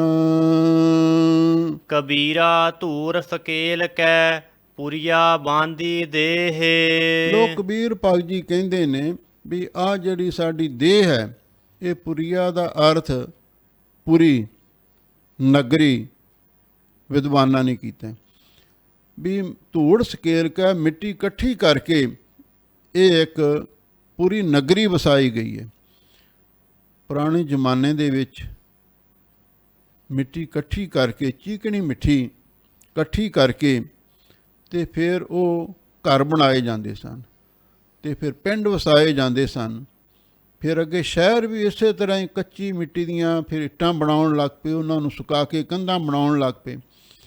ਉਹ ਪਿੱਛੇ ਜੇ ਰਾਜਸਥਾਨ ਦੇ ਵਿੱਚ ਮਹਾਂਪੁਰਖਾਂ ਦੇ ਨਾਲ ਜਾਂਦੇ ਸੀ, ਉਹ ਸਾਰੀਆਂ ਕੰਧਾਂ ਕੱਚੀਆਂ ਮਿੱਟੀ ਦੀਆਂ ਹੀ ਬਣਾਈਆਂ ਸੀ, ਘਰਾਂ ਦੀਆਂ ਵੀ ਤੇ ਚਾਰ ਦੀਵਾਰੀ ਦੀਆਂ ਵੀ। ਲੋਕ ਭਗਤ ਜੀ ਕਹਿੰਦੇ ਨੇ ਵੀ ਕਬੀਰਾ ਧੂੜ ਸਕੇਲ ਕੇ, ਧੂੜ ਦਾ ਅਰਥ ਹੈ ਮਿੱਟੀ ਨੂੰ, ਜਿਹੜੀ ਸਪੈਸ਼ਲ ਚੀਕਣੀ ਮਿੱਟੀ ਹੁੰਦੀ ਆ, ਬਾਰੀਕ ਮਿੱਟੀ ਹੁੰਦੀ, ਉਹਨੂੰ ਇਕੱਠੀ ਕਰਕੇ ਤੇ ਇਹ ਜਿਹੜੀ ਸਾਡੀ ਦੇਹ ਹੈ ਜਾਂ ਦੇਹ ਬਹੁ ਵਚਨ, ਸਾਡੀਆਂ ਜਿੰਨੀਆਂ ਵੀ ਦੇਹਾਂ ਨੇ, ਇਹ ਜਿਵੇਂ ਕੋਈ ਪੁਰੀਆਂ ਬਣੀਆਂ ਹੋਣ, ਪਿੰਡ ਵਸਾਏ ਹੋਣ, ਇਸ ਤਰ੍ਹਾਂ ਵਾਹਿਗੁਰੂ ਨੇ ਬਣਾਈਆਂ ਹਨ। ਦਿਵਸ ਚਾਰ ਕੋ ਪੇਖਣਾ, ਅੰਤ ਖੇਹ ਕੀ ਖੇਹ। ਇਹ ਜਿਵੇਂ ਮਿੱਟੀ ਦੀਆਂ ਨਗਰੀਆਂ ਨੇ, ਇਹ 4 ਦਿਨ ਦੇਖਣ ਨੂੰ ਤੇ ਬੜੀਆਂ ਸੋਹਣੀਆਂ ਲੱਗਦੀਆਂ। ਹੁਣ ਤੇ ਸਾਰੇ ਮਕਾਨ ਪੱਕੇ ਬਣ ਗਏ ਨੇ, ਹੁਣ ਕੱਚੇ ਨਹੀਂ ਰਹੇ। ਪਰ ਹੁਣ ਉਹ ਜਿਹੜੇ ਕੱਚੇ ਮਕਾਨ ਬਣਾ ਕੇ ਕਈ ਉੱਥੇ ਬਿਜ਼ਨਸ ਕਰਨ ਲੱਗ ਪਏ ਨੇ ਵੀ ਅਸੀਂ ਜੀ ਪੁਰਾਣੇ ਘਰ ਦਾ ਨਕਸ਼ਾ ਬਣਾਇਆ, ਤੇ ਲੋਕ ਦੇਖਣ ਵਾਸਤੇ ਜਾਂਦੇ ਨੇ ਕਿ ਕਈ ਵਿਆਹ ਵਾਲੇ ਜੋੜੇ ਜਾ ਕੇ ਉੱਥੇ ਫੋਟੋਆਂ ਖਿਚਵਾਉਂਦੇ ਫਿਰਦੇ ਨੇ। ਪਹਿਲਾਂ ਸਾਰਿਆਂ ਦੇ ਉਹੀ ਘਰ ਹੁੰਦੇ ਸਨ, ਕੱਚੇ ਘਰ ਹੀ, ਕੱਚੇ ਪਿੰਡ, ਕੱਚੇ ਸ਼ਹਿਰ। ਭਗਤ ਜੀ ਕਹਿੰਦੇ ਜਿਹੜੇ ਕੱਚੇ ਪਿੰਡ ਜਾਂ ਨਗਰੀਆਂ ਵਸਾਏ ਜਾਂਦੇ ਸਨ, ਉਹ 4 ਕੁ ਦਿਨ ਦੇਖਣ ਨੂੰ ਤਾਂ ਬੜੇ ਸੋਹਣੇ ਲੱਗਦੇ ਸਨ, ਤੇ ਜਦੋਂ ਕਿਤੇ ਮੀਂਹ ਪੈ ਜਾਂਦਾ ਸੀ, ਉਹ ਕੱਚੀ ਮਿੱਟੀ ਦੇ ਘਰ ਵੀ ਤੇ ਕੰਧਾਂ ਵੀ ਖੋਰਨ ਲੱਗ ਜਾਂਦੀਆਂ ਸਨ। ਅੰਤ ਖੇਹ ਕੀ ਖੇਹ, ਪਰ ਮਿੱਟੀ ਤੋਂ ਬਣੀਆਂ ਸਨ ਤੇ ਮਿੱਟੀ ਵਿੱਚ ਹੀ ਉਹ ਰਲ ਜਾਂਦੀਆਂ ਸੀ। ਦੂਜਾ ਪੁਰੀਆ ਦਾ ਅਰਥ ਪੁੜੀ ਵੀ ਕੀਤਾ, ਜਿਵੇਂ ਪੁਰਾਣੇ ਵੈਦ ਹਕੀਮ ਕੋਈ ਦਵਾਈ ਪੁੜੀਆਂ 'ਚ ਬੰਨ੍ਹ ਕੇ ਮਰੀਜ਼ਾਂ ਨੂੰ ਦਿੰਦੇ ਸਨ। ਹੁਣ ਵੀ ਕਈ ਦਿੰਦੇ ਨੇ, ਜਿਹੜੇ ਦੇਸੀ ਵੈਦ ਨੇ, ਦੇਸੀ ਹਕੀਮ ਨੇ, ਪੁੜੀਆਂ ਬੰਨ੍ਹ ਕੇ ਦਿੰਦੇ ਨੇ। ਆ ਜਿਹੜੀਆਂ ਅੰਗਰੇਜ਼ੀ ਦਵਾਈਆਂ ਨੇ, ਇਹ ਤੇ ਹੁਣ ਚਲੋ ਵੀ ਉਹ ਤਿਆਰ ਕੀਤੀਆਂ ਹੋਈਆਂ ਪੱਤੀਆਂ ਵਿੱਚ ਮਿਲ ਜਾਂਦੀਆਂ ਨੇ। ਪਰ ਭਗਤ ਜੀ ਕਹਿੰਦੇ ਨੇ ਕਬੀਰਾ ਧੂੜ ਸਕੇਲ ਕੇ, ਵੀ ਬਾਰੀਕ ਜਿਹੜੀ ਮਿੱਟੀ ਹੈ ਉਹਨੂੰ ਇਕੱਠੀ ਕਰਕੇ ਤੇ ਆ ਸਾਡੀ ਦੇਹ, ਜਿਹੜੀ ਸਾਡੀਆਂ ਦੇਹਾਂ ਬਣੀਆਂ ਨੇ, ਜਿਵੇਂ ਕੋਈ ਵੈਦ ਹਕੀਮ ਪੁੜੀਆਂ ਬੰਨ੍ਹ ਦਿੰਦਾ, ਇਹ ਪੁੜੀਆਂ ਦੀ ਤਰ੍ਹਾਂ ਸਾਡੀਆਂ ਦੇਹਾਂ ਤੇ ਸਾਡੇ ਸਰੀਰ ਬਣਾਏ ਗਏ ਹਨ। ਦਿਵਸ 4 ਕੋ ਪੇਖਣਾ, ਪਰ ਇਹਨਾਂ ਦਾ ਜਿਹੜਾ ਰੰਗ ਰੂਪ ਹੈ 4 ਕੁ ਦਿਨ ਦੇਖਣ ਵਾਸਤੇ ਸੋਹਣਾ ਲੱਗਦਾ। ਅੰਤ ਖੇਹ ਕੀ ਖੇਹ, ਅੰਤ ਨੂੰ ਇਹ ਜਿਹੜੀਆਂ ਸਾਡੀਆਂ ਦੇਹ ਰੂਪੀ ਪੁੜੀਆਂ ਨੇ ਤੇ ਇਹਨਾਂ ਨੇ ਮਿੱਟੀ ਤੋਂ ਬਣੀਆਂ ਨੇ, ਮਿੱਟੀ ਵਿੱਚ ਹੀ ਰਲ ਜਾਣਾ ਹੈ। ਇਹ ਹੈ ਭਗਤ ਕਬੀਰ ਜੀ ਦੀ ਪਵਿੱਤਰ ਬਾਣੀ ਦਾ ਉਪਦੇਸ਼ ਅਤੇ ਸੰਦੇਸ਼, ਜੋ ਆਪ ਸੰਗਤਾਂ ਨੇ ਸਰਵਣ ਕੀਤਾ ਹੈ। ਸਤਿਗੁਰੂ ਮਿਹਰ ਕਰਨ ਇਹ ਸੁੰਦਰ ਵਿਚਾਰ ਸਾਡੇ ਹਿਰਦੇ ਵਿੱਚ ਵਸਣ, ਇਹਦੇ ਨਾਲ ਹੀ ਸਾਡੇ ਜੀਵਨ ਦੀ ਸਫਲਤਾ ਹੋਵੇਗੀ। ਸਾਰੀ ਸੰਗਤ ਦਾ ਬਹੁਤ ਬਹੁਤ ਧੰਨਵਾਦ। ਹੋਈਆਂ ਭੁੱਲਾਂ ਚੁੱਕਾਂ ਲਈ ਖਿਮਾ ਕਰਨਾ। ਕਬੀਰਾ ਧੂਰ ਸਕੇਲ ਕੈ, ਪੁਰੀਆ ਬਾਂਦੀ ਦੇਹ। ਦਿਵਸ 4 ਕੋ ਪੇਖਣਾ, ਅੰਤ ਖੇਹ ਕੀ ਖੇਹ। ਵਾਹਿਗੁਰੂ ਜੀ ਕਾ ਖਾਲਸਾ, ਵਾਹਿਗੁਰੂ ਜੀ ਕੀ ਫਤਿਹ।